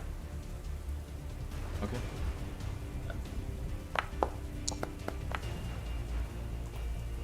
That is a 15. 15, very nice. And let's see, I guess that's all of you, because Jack is doing the nature thing. So, No, that was Celine. That was me. I'm sorry, I'm what I using meant was my Jack ability. is controlling the storm. Oh, okay. So I'm gonna make some rules for the crew. If they roll bad, they're all fired. Well, they didn't roll excellent, but they did roll enough to minimize the worst of the damage to the boat. So, altogether, with all of your efforts, the whole of your vessel only takes 4 damage, Nice. which is small potatoes for your vessel. How much HP does the hull have? 400. Oh my god. Oh god. Be careful, is- y'all. We just took 1/100th damage. That is small potatoes, indeed. I don't like the ship taking any damage, though. So, crew, next time we're gonna have to work better. No damage. Yes, sir, Moriarty. Moriarty can go around with a rope attached, and any weak spots that we see can go use mending on the. Arr, The nice work faces. there. So your crew is first mate Savannah, as I mentioned earlier, the half elf. You've also got 4 buccaneers that work under her and report to her or to, I'm assuming Jack, but they'll report to any of the 4 of you. Let me find their information real quick. Are any of them on helm? On helm, that's the wheel. Wheel. Oh, I figured that you were, Jack. Oh. I definitely can if you'll allow it. I just didn't know if I had to, like, have hands free or... Yeah, that makes sense. So I think as you're navigating the storm, Jack, you're probably not on helm. And so Savannah would be on helm, and Celine would be near her, helping her navigate through the worst of the waves. And I have, like, my star charts and stuff, and I've kind of, like, before we left, had charted the first leg of the journey. Mm-hmm. All right. Yeah, so the other 4 crew members are 2 humans. They're, like, kind of your typical swarthy, piratey looking folk. One of them looks a lot scruffier. The other one looks like he's probably a former West Anakin privateer. He's a little bit thinner than his compatriot. Their names are X-Wop. Scruffy. Their names are Carrington and Smoley. There is a dragonborn named Drake who has a hook for a hand, and a halfling woman named Daphne who's especially deft swinging from the rigging to make sure all of the sails are working properly. I kind of nudge Nelton. I'll be like, look, you see? She's swinging on the rigging. What? I don't know. Go talk to her. What, you're assuming just because I'm a halfling and just because she's a halfling, that means I'm interested in her? Yes, actually, yeah. Are you interested in every elf you meet? Oh, yeah. Huh. No fraternizing amongst the crew. That's a way to get them to talk to each other. What make it forbidden, love? Exactly. Yeah, that means there'll definitely be a thing. Well, it is fucking forbidden. Well, why you gotta go and do that, Jack, huh? It's bad luck at sea to be finding your partner. You can't be fucking in a storm. Well, No, you can't be doing it. It's great. Not when we're all on deck dying. I'd prefer not to be doing, the fucking when you're all on deck. Well, I can't Unless we're all trust it. into that. That's why you just aren't in a relationship to begin with. I think I just found the name of our boat. It's the Relationship. wow. Well, I was gonna go with the fucking. Wow. On deck. The fucking on deck. It's the Stormbreaker. What have I signed up for? Savannah's just rolling her eyes at the wheel. Hopefully a professional job. I do think you need to lighten up with the crew just a tad bit, Jack. Like, we don't want them... We have a whole store of seaweed. Moriarty's making wine and beer. We've been on the boat like an hour and you're already yelling at them that they can't have romances? They can have all the romance they want when we go on shore leave. So just not on the boat. Not while on duty. Nelton, you still have a chance. Melton is flabbergasted. I'm confused. I'm surprised, honestly, that you're just immediately interested in every elf you meet. I mean, you aren't? That is a little strange. I'm not gonna lie. He sidles a little closer to Celine and he says, So does that mean that you're interested in Savannah, or does she not count because she's only half? Yeah, I'm like half interested in her. Huh. Oh. Seems a little racist to me, or kind of thing. Yeah, what does that say for me? I'll never find a partner. I've never met another half fish. Yeah, I think you're a fish out of water there. Ba-da-ba-ba-da-ba. Wow. So you guys are saying I'm fucked. There's no one who's gonna like me because At least not on No, deck. you're not. That's the whole maybe point. not, maybe not on land, but maybe down where it's wetter, Wow. under the sea. Wow. I heard the seaweed is greener down there. You know what? Speaking of the seaweed, Clacker's gonna go inside and In the middle of the Find a room. storm. The middle of the storm. hey, you know what? It is dry all around us. There is no rain on the ship. Yeah, there's still waves. There's still whales, everybody. I'm the whale. Everybody, there's still whales.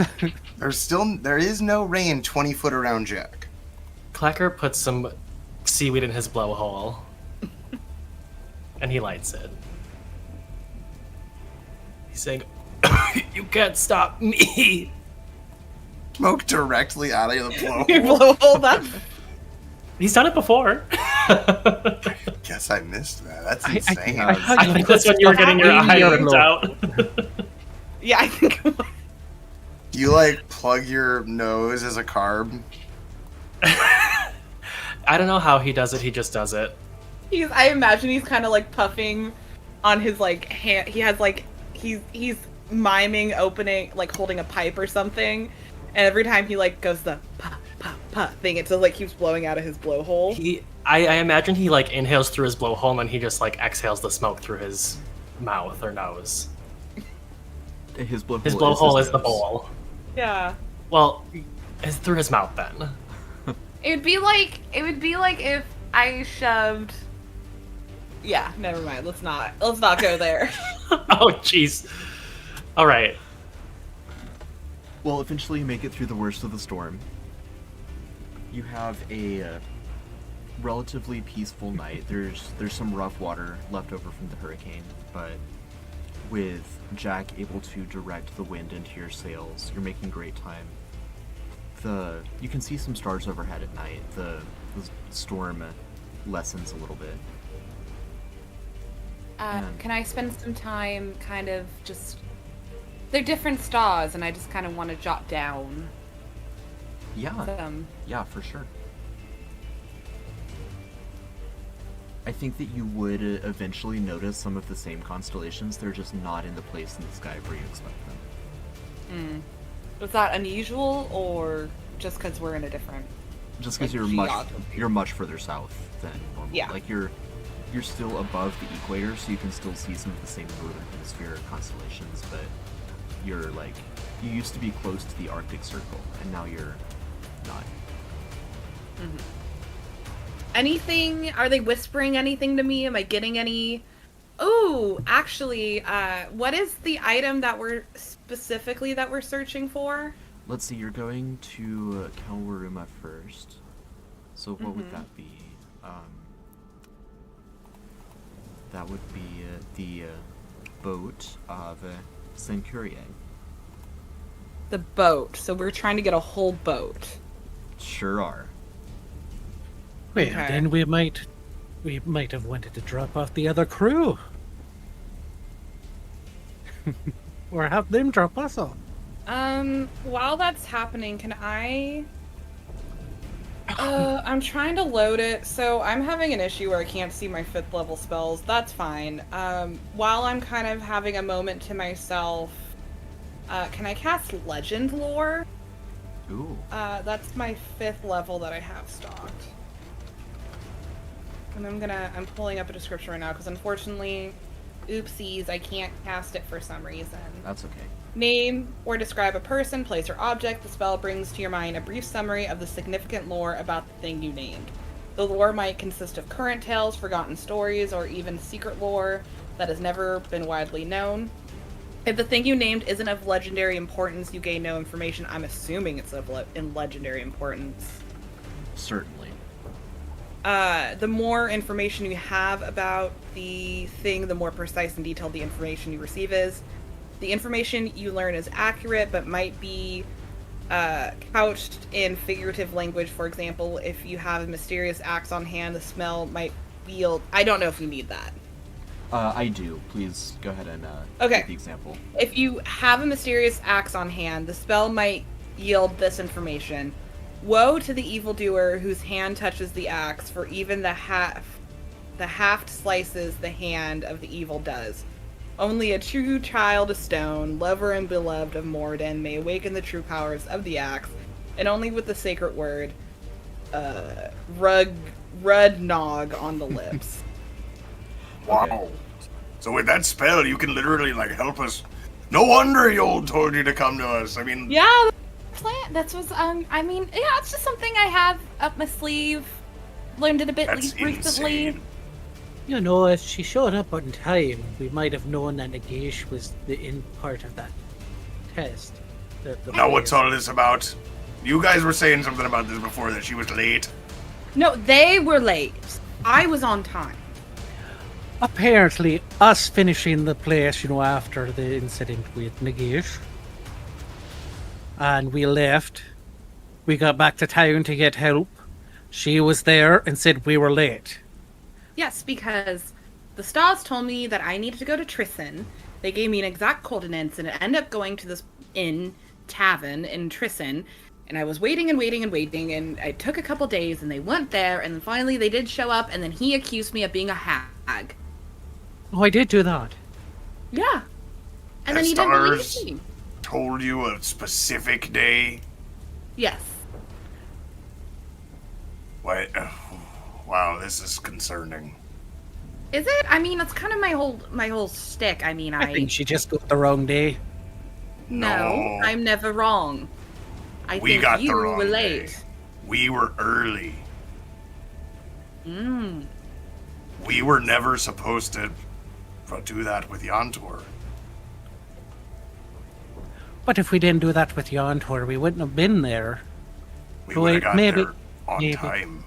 No, that would have been more than 2 days to get over that mountain. Maybe. Or maybe there was some other way we were supposed to get across that mountain in 2 days. There were giants between us and that. Never mind. She was late. That's what I'm sticking with. And I was on time. They were late. And then we tried We to were find early, you, if anything, alright? We weren't late. And then we tried to find you. We thought you were in the Astral Sea. I thought it was like finding a needle in a haystack. We tried to find your friend Zachariah. That's why we went back to Penjahau, which I've never actually been to. And he was dead, and then you were there with Nagish. And now we're all squared away. Yes. We were early. She was late. And we're all fine now. We're on our adventure, and that's what matters, right? Yes, we're going to all work together to find these magical items and save the universe. Though you will have to tell me about your time in the Astral Sea, Jack. I am never been, but I know someone who has, and I am immensely curious. Yes, it was quite a disturbing time. My first trip there, that's when I sunk in the Devil's Triangle. Sunk and went into the Astral Sea. That's when Yold first chose me. Because I was the only one bold enough, with the balls enough to do what has to be done. And, he pulled me out and saved my life and gave me these powers.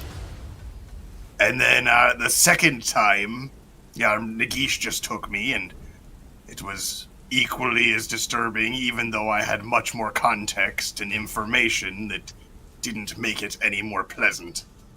In fact, it made it worse. And like a shiver runs down Jack's spine. He says, I feel like I know way too much now, and the fabric of the universe is visible to me.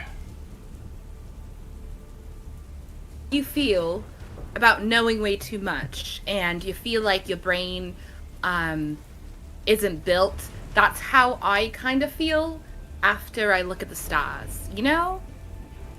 If that makes sense? I saw into the sixth dimension. Well, I mean, I haven't seen into the sixth dimension, but... While these two are yammering on, Moriarty is going to join Clacker in smoking some seaweed so he can follow along. Yeah, everyone passes the clacker around. I'm not passing the clacker. I'm not shotgunning anybody hits. Come on. But yeah, we're just kind of catching up and like getting to know each other and just waiting for Nathan to hit me with that legend lore. Yeah, so I apologize. Can you remind me, Ellen, the legend lore spell, it gives you more in terms of actual lore than like mechanical powers, right? It's not like Yeah, it's more of like the stories and the legends and the myths behind the object more so than like what it does. I mean, you could, if it is, it's kind of like cryptic, like kind of like the eye, like the hags. We're kind of like, oh, it's not their riddles. It's more like that. Yeah, okay. So I think I'm trying to distill this into something a little bit more cryptic. Mm-hmm. Because, you know, I want to give you... Yeah, okay. Like, I feel like we also should have done some research about the destinations that we were going to from the information repository, but... Pretty we sure needed most that. of that was ruined by, you know, all the mushrooms and stuff that grew there from wherever. Yeah, I mean, Nagish may know some about the different regions and cultures. I mean, Jack and Moriarty might, Clacker might, from their time sailing. So we can do history checks in a little bit to determine a little bit of that. But as for the legend lore, Celine, I think you would you'd be able to discern, and then I'm assuming you tell this to everyone. But if you decide not to, just I guess let me know what you withhold.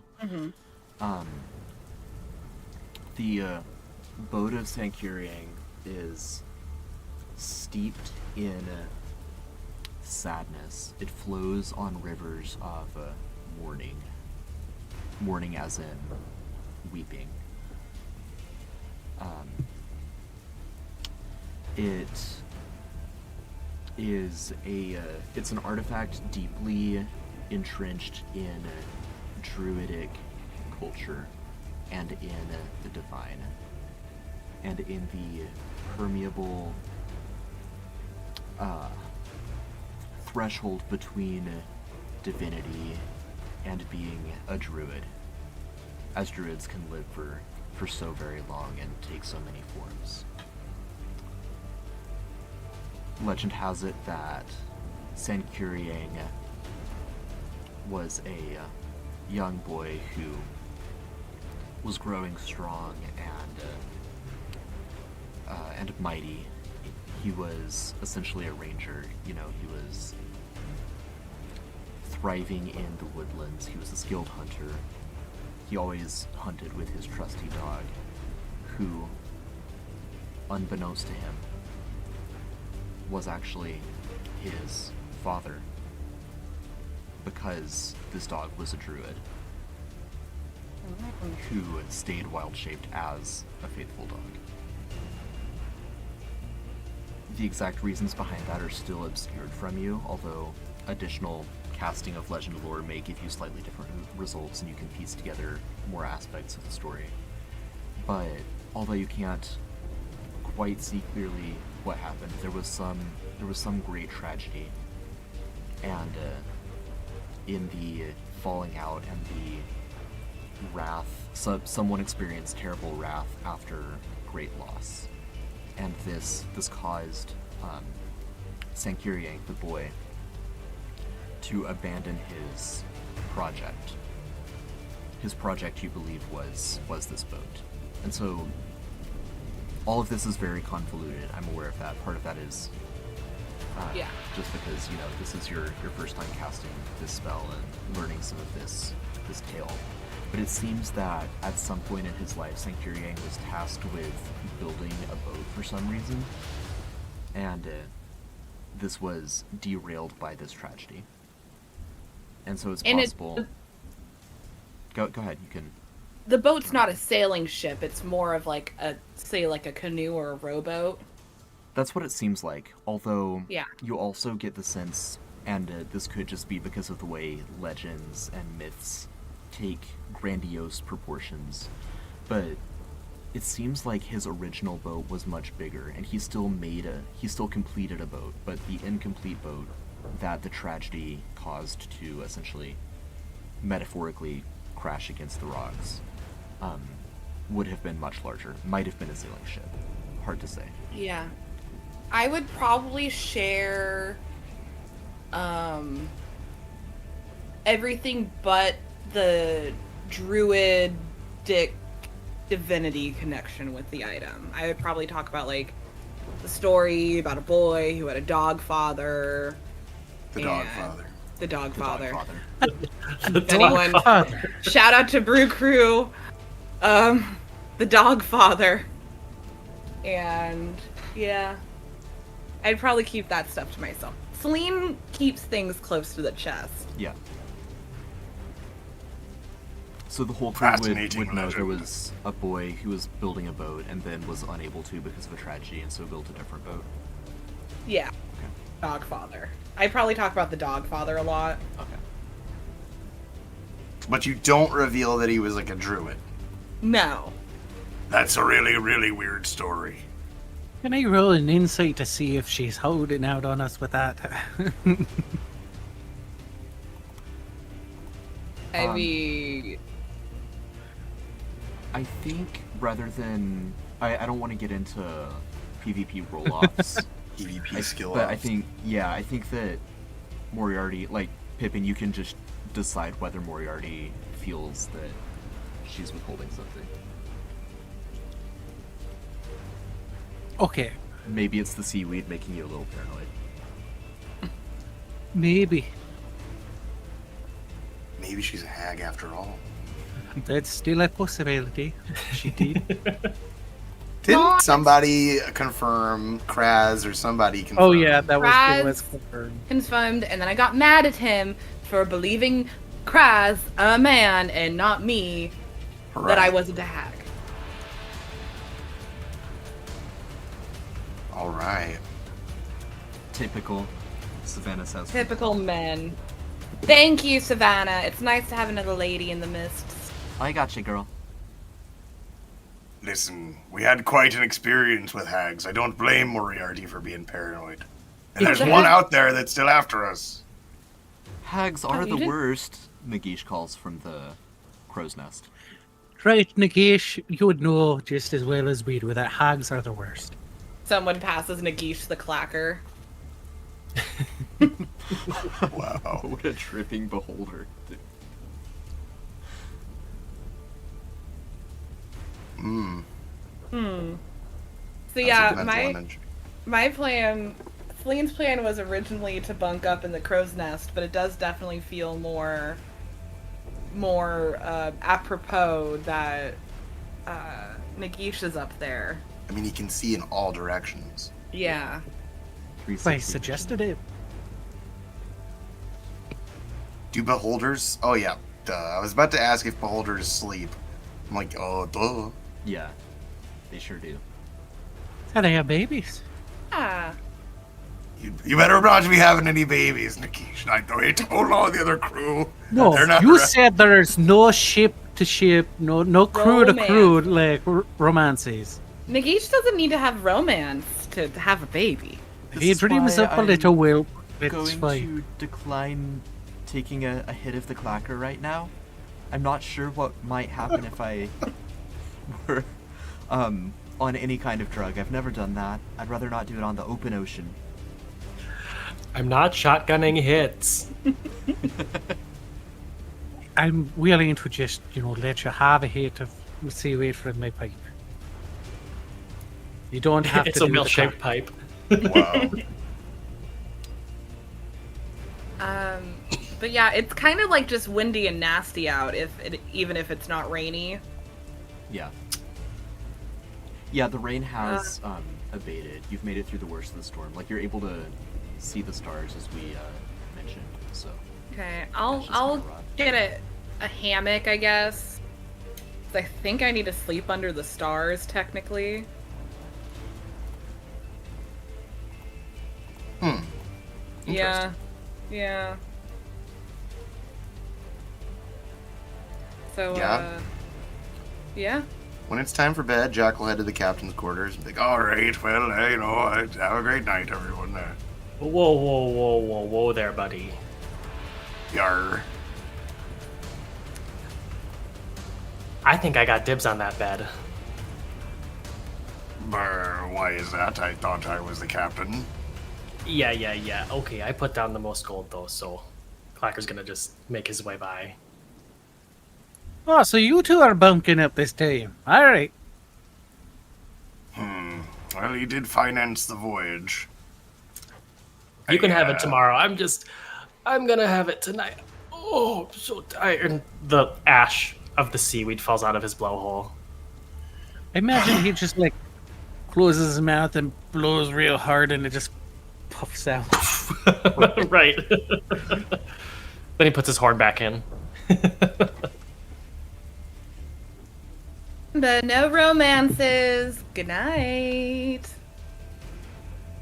Before the end of the first night out at sea, Moriarty is going to use his alchemy jug to make 4 gallons of beer and pour them into the first keg barrel. Mhm. That way he can use something else, make the mayo tomorrow.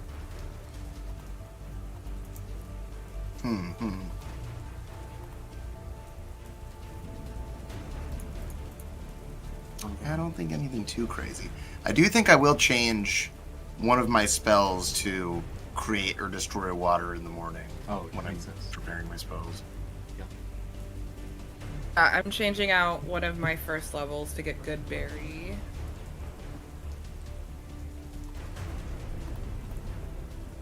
Alright, well, yeah, go ahead and prepare whatever spells you want for the coming day. The weather continues to Nate- be slightly rainy, but not the hurricane that had hit the shore. It seems like, I mean, it's high summer. There are going to be other tropical storms, but it seems like right now you're okay. Not too much going on. Importance, but I imagine rolling a port and roll every day for 20 days is probably going to be super annoying, right? We'll figure that out. Go ahead and roll it this time.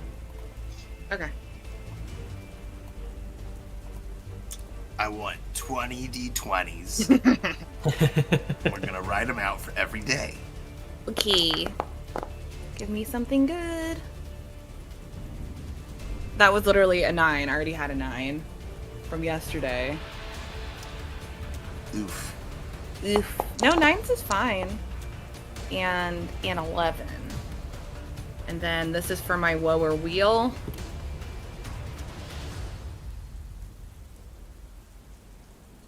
No.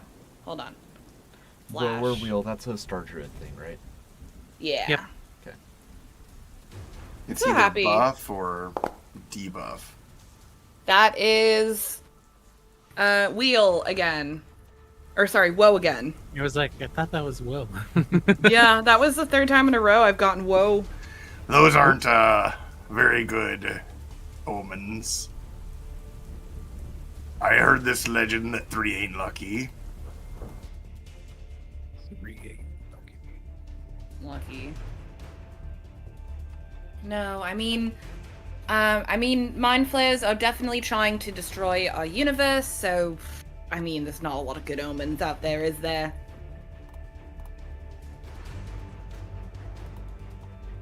Oh, I like how we can actually see their names when we scroll over the Buccaneers, too. Yeah.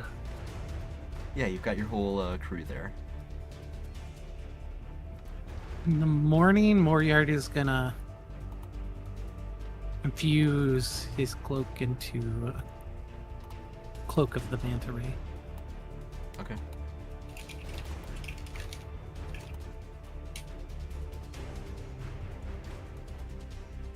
Not without me. So Smalley, Drake, Carrington, Savannah. Oh, he's way up the front. Daphne. Get this.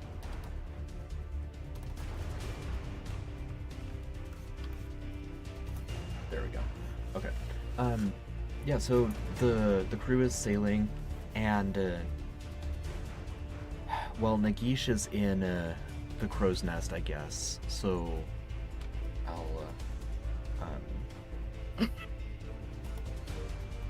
I'm gonna have Celine make a perception check in Nagish's stead.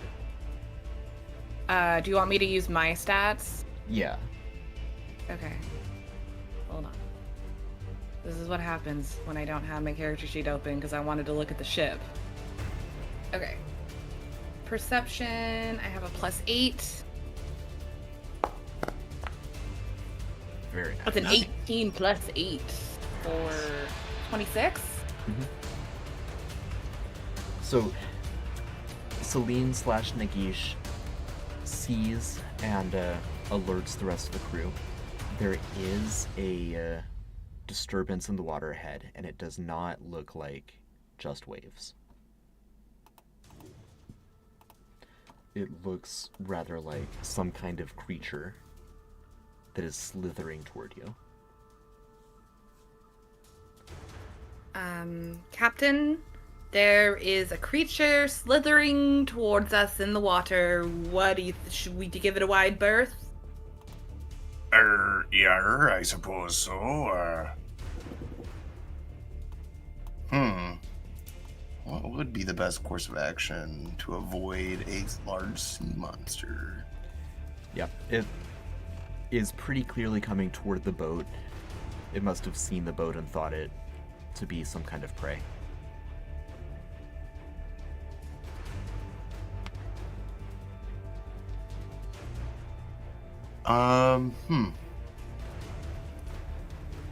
I think this might be a bad idea, but it's worth a try. I'm just gonna use thaumaturgy to make it sound like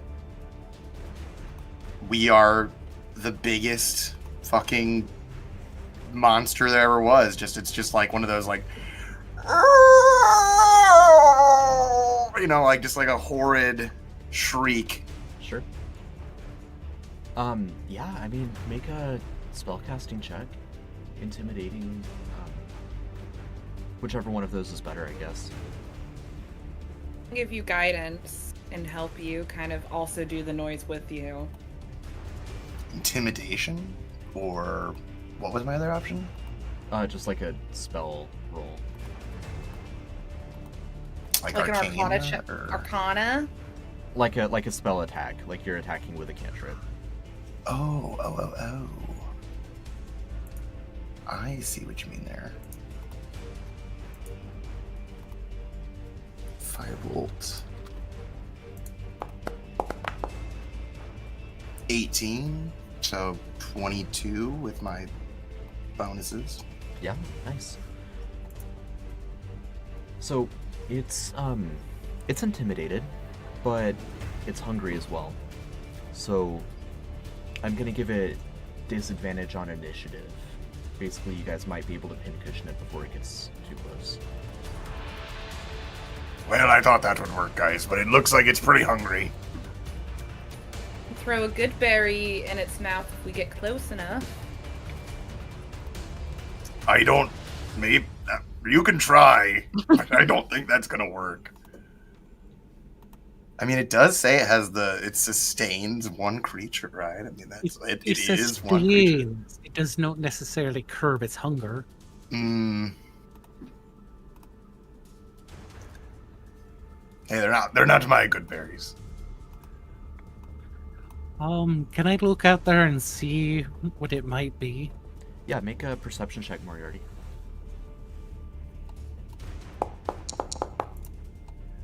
Oof. It went from a 20 to a 14 to a 4 Yeah. to a 10. 10 total. It's large and it's aquatic. It's only large, eh? Not in the mechanical sense. It's massive in the mechanical sense. It's big, Can I- scary. Make a nature check, so see if like I might know what it is. Yeah. And after this, I think we're gonna have everyone go ahead and roll initiative. But if you can identify it ahead of time, no, That's I don't 11. think so. I don't think so. Yeah. So everyone roll initiative. The way that'll work is on if you click on your character, or maybe I can do this too. If you right click on your character, a menu will pop up around your character sheet. Oh, are you able to do it straight from your... Yeah, That's if you cool. just hit initiative. That's cool. My NPCs can't do that. And then we have Oh. advantage on initiative?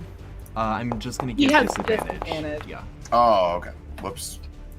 Just the first one, then, is there a way to see which roll? I got a 13.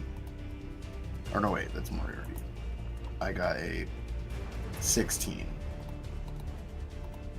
And then, Oh yeah, now mine's saying character sheet too. Yar, Captain Character. Yar, captain character sheet. Huh. Yeah. I don't know. We'll learn it as we go. It's our first time doing combat in Foundry. Yeah, guys, thanks for hanging out. This is our first time doing combat with this. Oh, did you see it hit the other one? Ah, Ooh, we got a crit. I think that's Probably you. the monster. No, it was It's Drake. Drake, yeah. Oh, Your I was good being a friend Debbie Drake. Downer.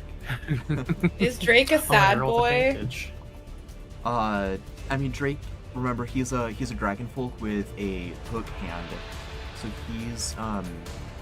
he's not a sad boy. He's just like a gruff guy. Thought it was gonna be the dragonborn version of Drake. No, more like Sir Francis Drake than musician Drake. Mm. Oh, that's a big octopus. It is quite a big octopus. How did I not You know it was a say big it's octopus? huge or... I'd say it's bigger than huge. Mm. All right, so let me. Giant octopus. Yes. Oh man, it's been months since I've done combat. Yeah, it looks like Jack will be the first PC, so Jack, you can get your plans ready here. This is an enormous creature with quite a lot of health, so it's unlikely to destroy all of you, but who knows, maybe it'll knock you off and have its way. So Drake is gonna start. Drake is just gonna fire his flintlock musket at it.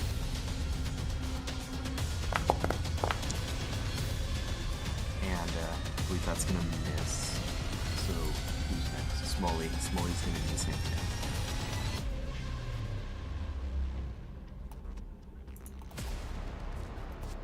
And Jack, that'll bring us to you. Oh, Smalley's gonna hit though. That's good.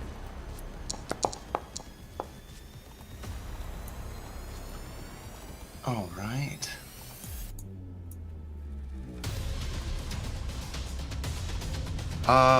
Let's see. What's the range on this?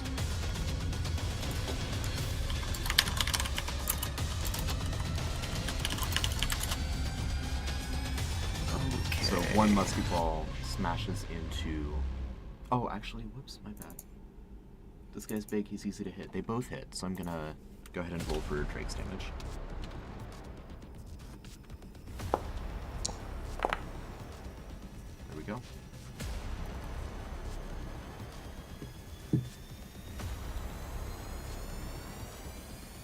$12 missed, a 21 hit.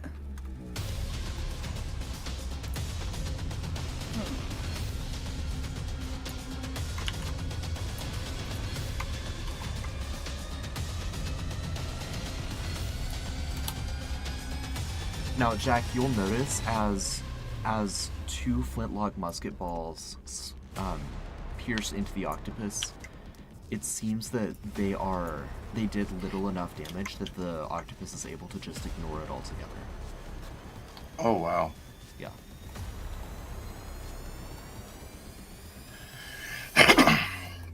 That's you. scary. Oh, very scary. I was just thinking, good thing Moriarty made all that tartar sauce so we can have calamari for dinner. Right. I still think I'm not.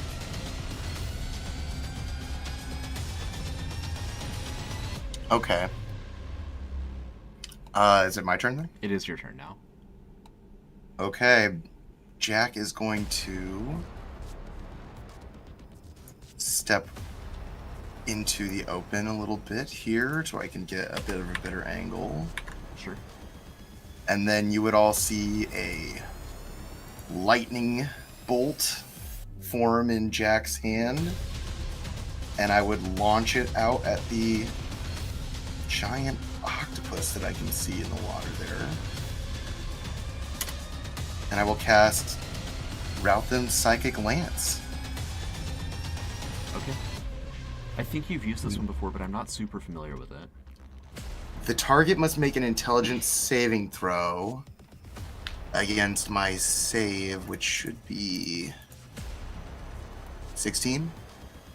And if he Yeah. fails, he is incapacitated for the turn. Ooh. Nice. Oh, man. You know what? Fuck that. I got something for you, buddy. Where is it? Where is Silvery it? barbs. No, I don't even have to do that. I have Divine Fortune from Yold. I guess I do have Silvery Barbs, but I could use this too. When you make an attack roll, you can use your reaction to give yourself oh, no, you're right. It would have to be Silvery Barbs, wouldn't it? Oh, shoot. I could have used a portent and made it a 9. You could have, I suppose, but I could have. I didn't think about it. I do have Silvery Barbs. What? Oh. Whoops. It says I don't have any first level spells, but I definitely do. That's okay. I mean, I know what Silvery Barbs does. I'll just read it. There we go. There it is. I'm Are you sure we haven't used it yet? very This familiar campaign? with Silvery Barbs. Yes! Nice. Oh. No, we made the same roll. I rolled a 20 Oh, again. Wow. What? Oh man, my thought that angle was looked like going a Wait, 2. Yeah. portent roll 9. God damn it. Okay. Wow. Wait, what? Spin your We're burning a lot of resources on this. Well, I with think a, we'll be good. Yeah, with a 9, it becomes a 6 because it's just a beast. It's not super smart. So, yeah, he's incapacitated on his next turn. Alright, and it takes 76. Shoot. And 1d8. Wow.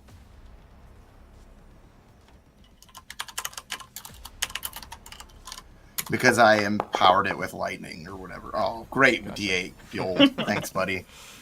Yold is an old man. I definitely heard 78 or 76 as 76. I wish it did. Right? I was like, what? Right.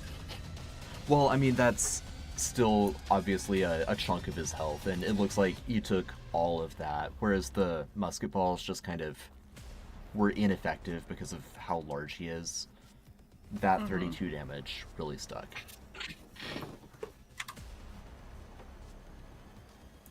And he's incapacitated on his next turn?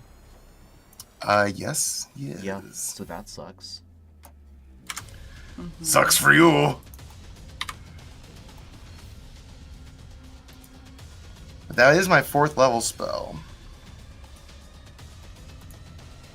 I think I only get 2 of those. Yeah. I think 3, because I have 3. At Oh, ninth you might be level. right. At 9th level, yeah, I'm not sure. I'm a multi-class, though. I'm a cleric and a Yeah, sorcerer. you're weird. You're a weird boy. You're a weird fish boy. And that's my turn. That's my action and stuff. Alright. Carrington runs up with his musket and is just going to try to do enough damage to count. Now, incapacitated, I guess that's a attack with advantage, isn't it? Mm-hmm. Okay, let's do that. Okay, so he hits. Let's do his damage. And unfortunately, it seems like their musket balls are just not going to do the trick. Dang. Yeah. So, Fire the cannon, someone, quick! I think we're waiting on them to get to that turn. They get Daphne up front with the cannon. I guess let's- Carrington. Cannon. Yeah, The cannon's order right still stands. here. It is your turn now, Moriarty, so you can fire the cannon or leave that to the crew. Moriarty is going to move up the deck. He's going to grab his rod and reed and just grab it with a spear throw, holding onto the line, and just throw it at the octopus. Okay. And he's going to attack.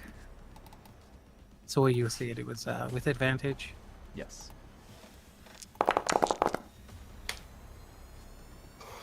27 to hit. Very, very much a hit. For 8 damage, and then he pulls the line, pulls it, grabs it again, and throws it. See if we can get a 15. Yeah, that's still a hit. Nice. Let's go. Moriarty's not going to miss this thing. 15 damage. Okay. The So biggest fish he's Jesus. ever seen. Right.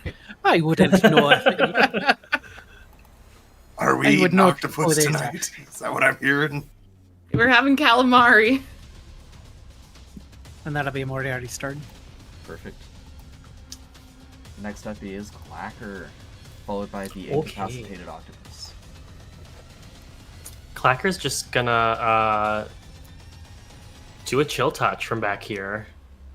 That's right. You can do that with your seashells, right? Oh yeah. Okay. Let's see. Attack with advantage. Wow, double eights. Double eights. A What 10. is going on with these doubles? A 10 actually misses. Yeah, I figured.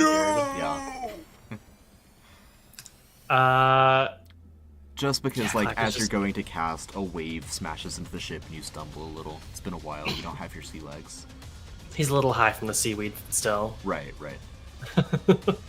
That'll be Clacker's turn then. That's all I can do, really. Okay, well, that's more than the octopus can do. Moving on to Nelton. Wow. Nelton's gonna position the cannon and get it ready to fire. Savannah is just going to move the ship up a little bit, which there's a lot of tokens, so I'm just going to symbolize that by moving the octopus down a little, because there's a plugin where I can set up the ship as a vehicle, and when it moves, everyone that's on it moves with it automatically. But That's I haven't- sick. It's That's super dope. sick, but I haven't figured out how to make it work yet, so I will say, moving the octopus does this the same thing, yeah. Right. but I But, do like, like that in- for the idea of the future. Yeah, for the future, more complicated battles, multi-ship, whatnot. Yeah. Anyways, that's what she does. She's just piloting right now. And that'll bring us to Celine. Yay, finally. Okay. Wow. I'm gonna cast a moonbeam. Oh wait. Sorry. Where'd you go, moonbeam?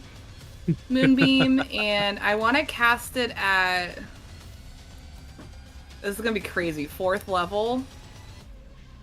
Okay. And that's not where I wanted to move it. That was me. That was bad. That was my bad. I don't know if I can move that. I wanted it to be on him. Let's see if we can figure out how to move that. Let's see. Con save. I'll go ahead and do that.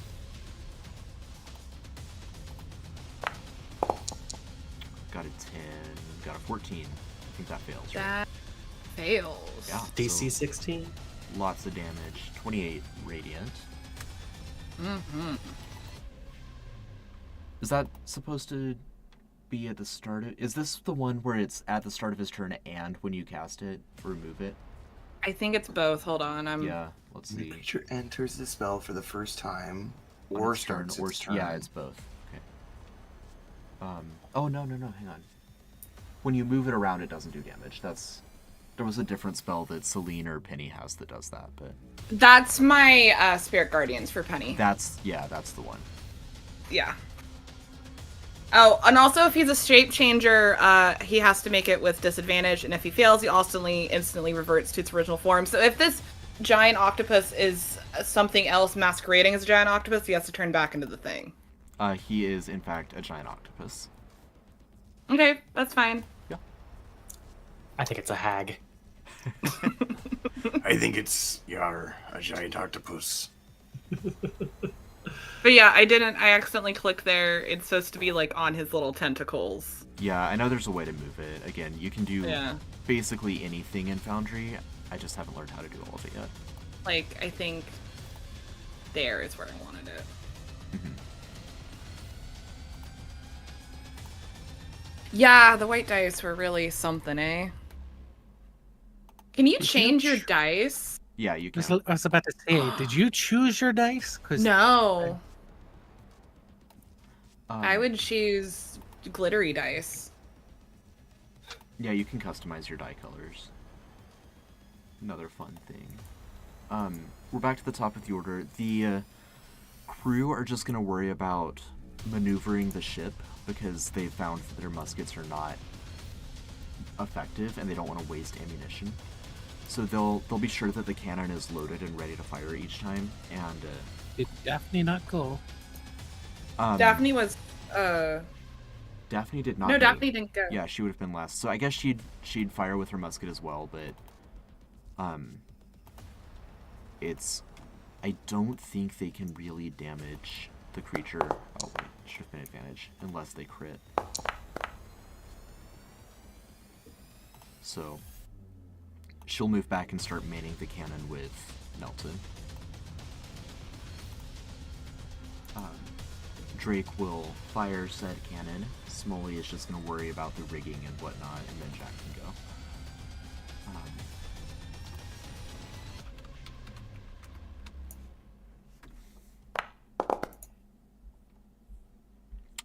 Cannonball unfortunately goes wide.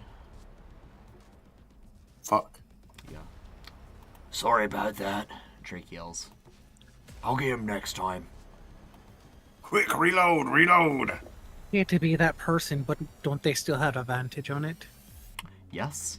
Don't apologize for being that person.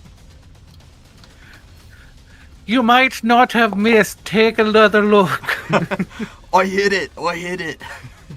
See, what did I tell you? You already got him in the tentacle. I unfortunately don't have cannon stats on hand.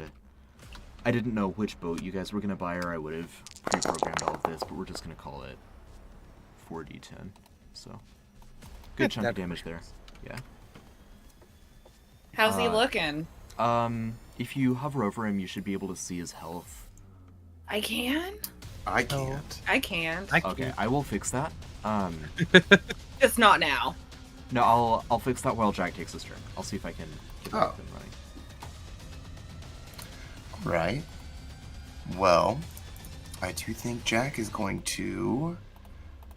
I can use this for as many times as I have proficiencies, so I can do this a couple more times. I'm going to throw a lightning fireball at him. Yeah. All right. Can you guys see his health now? No. No. Okay. Fireball. Ooh. Oh, look at that. Oh, gee. Oh my god. Oh, that's so cool. With the dice too. Perfect color dice And for that. he's still incapacitated. No, if it's my turn, he's fresh. Okay. He's fully capacitated. Fully capacitated. 17. Ooh, he might be. Yeah, my save's 16. Nope, that's an 11. Wow. Celine for the ultimate support on Jack. Wow, you're just really making this happen. Yeah. Yeah. So The old sent you for a reason. I What, 28 totally see damage? why you're here now. Yep, 28 damage. okay, so Lightning damage. He's been too. bloodied for a little while. Sadly, this guy hasn't been able to do much, if anything. Sadly, how many? Sadly. It is. He just wants a What if- snack. What is this? He should poor have ox- listened to my ferocious roar. He knew he was getting in over his head. To be fair, he did know that he was getting in over his head. That was quite a roar. Not sure what Passing it was, by. but it was quite a roar. Just minding his own business. I He's heard already in that over his sound head. when I was unconscious in the Astral Sea. I have no idea what it was. Carrington will reload the cannon, and it'll be Moriarty's turn. Alrighty then. Well, suppose there's only one thing to do then. Let's get my arm ready and then spear chuck my rod back at him. And it still has advantage. Oh, crit! Whoa! Whoa, the crit machine is back! Beer, Let's do beer. it. Brr, brr, brr. Damage. Alright, critical hit. Let's get those going. 31. I Oh got a my God. Moriarty crit. Wow, first combat back out. Yeah, Moriarty's got a Yeah. crit. Right, Yeah, it that's- totally makes sense. Yeah. Tradition. Whips the his fishing rod back into his hand and then throws it again. Mhm. Crit, crit, crit, Crit, crit, crit, crit, crit, crit. crit, Oops. crit. Oh. 26 still 26. hits. Oh, I Does it? want to do the damage. Oh, except wait, you shouldn't have advantage anymore. No more advantage? No more advantage. No, now. because he's not. Mm. He has a moonbeam on him. He's on fire. I will okay, say the crit would have crit Crit was either way. still. 'Cause it was Right. 219. Yeah, well, the second one doesn't do enough damage to matter anyway, so it's a wash. This thing's resilient. It is resilient, yeah, but it's still pretty badly bloody. The audience should be able to see his health bar. They, Oh no, now I gotta watch the stream. Yeah, they would tell you if you glance at the stream real quick, you'll see he is not doing well. Every Ooh, other no, Thursday night. Yeah. Clacker, see if you can finish him off, or if the octopus is actually gonna get to do the thing. Oh yeah. Oh, don't say that. It's No, he's not gonna do anything. anything. Chill touch. For a 21 total, and I changed my dice colors too. Nice. Damage. Colors. All right. Attack. 7 damage. Yeah, he's able to resist that. Is he immune to ice? He's Necrotic? immune to low amounts of damage. Ah. Oh, so you're saying I'm doing the low damage? Oh, Yeah, yeah, Okay. yeah, you heard me. And he is gonna get to go now. Boo. Boo. Boo. Run away before we kill you. Oh, you know, Beast of the sea. that does make sense. But he's really hungry. But there's a thing he moved. Wait, no, there's this. How above water is he? I got to know these details. So, he wouldn't be above water, except that Okay. when he popped up from the water, he immediately got incapacitated. So he's been floating on the surface this whole time. And Does he take moonbeam damage? yeah, he does. Yeah. Do you need me to roll that again? Yes, and I'll make the save. kill it. Kill it. Kill. How do I do? Sorry, new system. All good. How do I do that again? He fails, so he's gonna take full damage. Oh no. Okay, standard. Sorry. That's okay. Damage. I figured it out. Default. No. I mean, you can just manually roll the damage too. No, I'm trying to figure out because I did. It should be 2 of these. Sorry. So this plus this, 10 plus 2. 12. I mean, that is just enough damage to get it all to stick, so he takes the 12 damage. But he does still get his turn. So he's gonna Boo. Boo. move out of the water. Let me check his... Okay, yeah, he's got enough move to do this. So he's gonna swim forward and make some attacks against... who's in range? Who's I in use range? my woe ability. I have to pull it up. Whoa. Whenever a creature you can see within 30 feet of you is about to make an attack roll or saving throw or ability check, you can use a reaction to roll a d6. No, I used my reaction this round already. Boo. Using your My question is just if are we adding the height of the ship into this equation, or is it just side to side? We are adding the height of the ship, so he's like 15 feet down. That's what I'm making sure. Yeah. So he's gonna try to grapple Clacker. Oh wait, yeah. Yeah, so that's... Let's see, Clacker, you can roll a athletics or acrobatics to avoid this. But he's got... Oh man, he rolled so low. He's just got a 12 to grab onto. I'm gonna roll athletics for this, Ooh, Baby. nice. which is a 10. I crit That's failed. a crit fail. He grabs you. Oh no! Oh, shit. Clacker goes, woo! Does silvery barbs work in this situation? No, I don't think it does it? You magically distract creature. Clacker, do you have... What's your... Oh, no. Never mind. It was rollsies. It would work, Jack. I would just point out he already rolled very low. He rolled like a... It was a nat 1. No, not Clacker. No, the octopus the rolled a octopus. 3. Yeah. I see. And yeah, I guess with a crit fail, I don't know. Clacker is pretty grappled. The suction Yeah. cups are just going. He seems pretty grappled. Yeah. He's gonna make Grappler. a normal tentacle attack first against Celine and then against Jack. Rude. Yeah. My Little bit. AC is 19 now. After what y'all have done. Well, if 15 is gonna miss you then. With my new half plate and metal shield, I block it. Nice. So now against Celine. Baby. 13. Yeah. Misses. And finally against Moriarty. Roll low. Roll low. That's a Real crit fail. low. It doesn't touch me. Yeah. And Another then he's gonna use the rest of his monster. movement to submerge himself in the water and drag Clacker screaming beneath the waves. You can breathe underwater, though.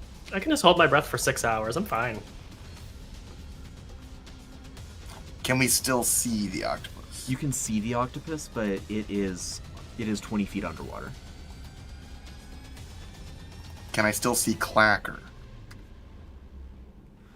You can. He's maybe 5 feet beneath the water. I'm waving up at you. All right. Is it my move? No. No. Nelton, Savannah. Nelton looks up. What do we do? It got Clacker. It got Clacker. Kill it! Okay. So he's And gonna I say fire, I would- gonna fire the cannon. He's gonna have disadvantage from the water because that's gonna mess up the cannonball. Nelton listens so well.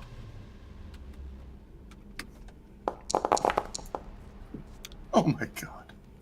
I mean, at 19, he's that is a hit. So I thought you said he had disadvantage. A disadvantage. that's right. That's You're rolling right. for the octopus. Thank you for your honesty. I got carried away. He misses the octopus. The cannonball splashes and goes wild. You're down 2 cannonballs now. Savannah pilots the ship. Celine, what would you like to do? Oh, on my turn, I can move the moonbeam up to 60 feet.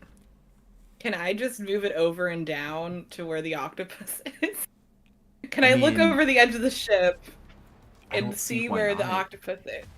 Yeah. It'd be funny I would though, like to do that. I know this isn't how refraction works, but I imagine like as you lower the moonbeam into the water, it just veers off to the side. No, and also like I don't want to get, if I could position it to get like his, because it's only 5 feet in diameter, and I'm assuming he's a big boy. Like I just wanted to get it on his head and not touch Clacker. I think that's manageable. He's 6 squares by 6 squares. Okay. And we're gonna roll this twice.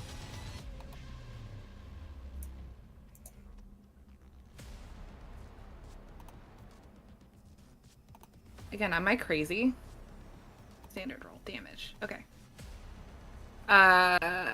Normal. So that's...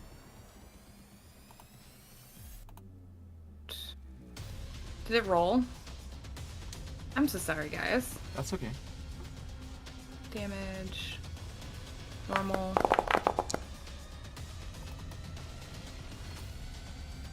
Okay. I don't know why I can't see the numbers. It was at 11. Was it an 11 and a Oh. 7 plus 4 is... Yeah, no targets to save. Is it because you took the creature I think off? it's because you took the Yeah. boy away. Well, I mean, the token is still there. He's just 20 feet down. So that I- was an 11 plus Plus 4, so 15. 15 damage. I appreciate how awesome Foundry is, and I don't quite know how to use all of it yet. Yeah, I think it's really cool. There's a little bit of a learning curve. Yeah. I failed the save, so I'm going to take all 15 of that damage. And you can all see the little, like, damage subtractions pop up, right? I do see those. Yeah. So, you can tell it's on its last tentacles.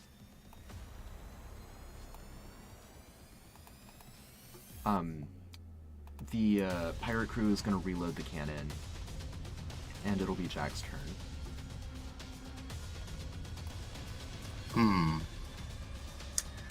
So, I think Jack is going to...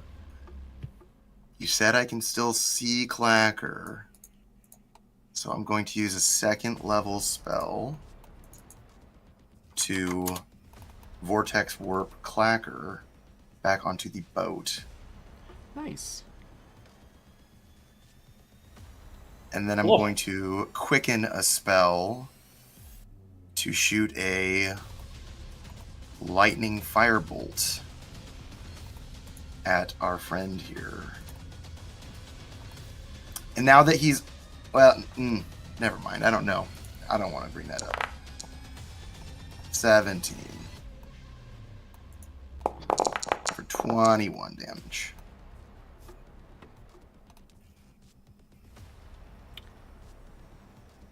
And I assume you can see that very much does him in. Nobody's stealing my crew to the bottom of the sea. The skull on it. Well, boys, we have dinner. Yeah, it's just kind Yeah. of floating along next to the vessel now. Clacker can be, Harpoon the octopus. can be like a little Clacker's gonna help kinda lift floaty, it up.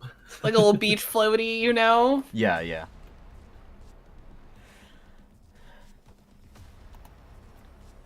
Well, Excellent you work, survived. crew. Yeah, you survived your first sea monster attack. I think we gotta work on those cannon shots. We might have to use a couple sir, Captain Sir, Nelton says and salutes you. Right. How many cannonballs do you think we can spare in training Moriarty and Clacker and Celine? Celine, can you consult the stars and see how many cannon fires it's gonna take before Nelton learns how to shoot? I can't because the stars aren't out. So Well, later tonight. yeah, I'll make sure to ask them. Because I don't want to invest if it's gonna be too many cannonballs. Well, as I'm saying it, we're day one actually at sea, and we've already used, 2 shots? And we had 20. I don't think we can really spare much. You got me there. This is while Moriarty is like cutting off a tentacle, and Pop Boy is like out on deck with the alchemy jug, and he's just, instead of mayo today, Moriarty's going to Maybe- switch it to oil, and it's going to pour oil into Pop Boy, who's then going to sit over a fire, and he's going to start boiling the water, and Moriarty's gonna make fried calamari. Ooh. And I pull out the good berries I had made this morning that we now don't need, and I'm like, well, I guess if he doesn't have to practice with cannonballs, he can practice with these like abnormally large good berries I made. Cannonball-sized good berries. Mm-hmm. They're like fluots, you know? Like what? Wow. Fluots? I think they would just explode inside the barrel. Like cantaloupes. Oh, No, I see. pluot? Sure. Yeah, it's like a cross between a plum and an apricot. Fascinating. It's my favorite fruit.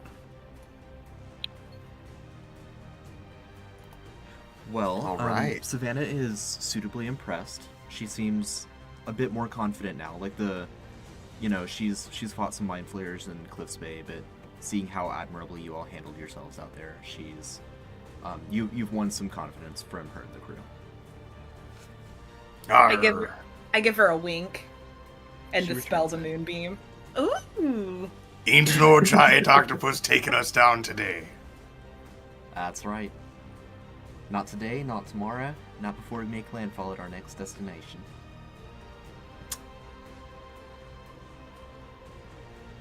All right, well, once we've got enough of that on board for Moriarty to be satisfied, I say we set sail. Now, dissecting this octopus, I don't suppose we find anything inside it, do we? Roll a d20. Like, If you crit, you'll find something. Crit, Crit, crit, crit, crit, crit, crit, crit, crit, crit, crit, crit, crit, crit, crit, crit. Oh, Aww. it was right beside the 20. It was right Was beside beside the it. 20. Yeah. Right next to it. It was so It was close. tangential. Yeah. Alright, well, congrats on surviving your first sea battle. Good use of legend lore, getting a little bit of prior information as you begin your way towards the boat of Sankuriang. I think this is where we're going to call it tonight, so we'll pick up again 2 weeks from now and see where the currents take you, as Mitsuko would say. Oh, I miss Mitsuko. Miska. Yeah. We still gotta save her. One She's day. fucked. I mean, Kinawan's on his way to save her. Maybe he can do it. Good luck, my man. This has been Sanity Damage, to whom the sea belongs. Thank you all for joining us on this epic voyage. We'd love to hear from you. You can go to linktree/sanitydamage to find links to all of our social media. Find link to our Discord. That's the best place to come hang out with us. Pop in and say hi. Let us know what kind of pirate ship you would have bought and how many cannons and ballista and all of that you would have put on it. Who would you have run the ship? What NPCs would you bring aboard? You can head on over to Patreon if you have a few extra dollars to spend or some extra pieces of 8 you want to throw around. Our lowest tier starts at $2 and goes on up to, I think, 100 for playing frequent games with the crew, with the Homebrew crew, D&D games. But there's all different manner of rewards, so sail on over and see what might suit your fancy. This show is a homebrew live stream show, and our dice sponsor is FanRoll Dice. You can get amazing dice and dice accessories, dice towers, dice trays, any of those things, dice bags. Get them all at fanrolldice.com, and be sure to use the coupon code HOMEBREW for 10% off anything on the website. Once again, that is fanrolldice.com. This campaign is dedicated to Brandon, who we hold in loving memory. To Whom the Sea Belongs is a Sanity Damage campaign set in the Kaleidosphere. Join us next week as we continue the journey eastward. Bye, everyone. Bye. Those people. Bye. Bye.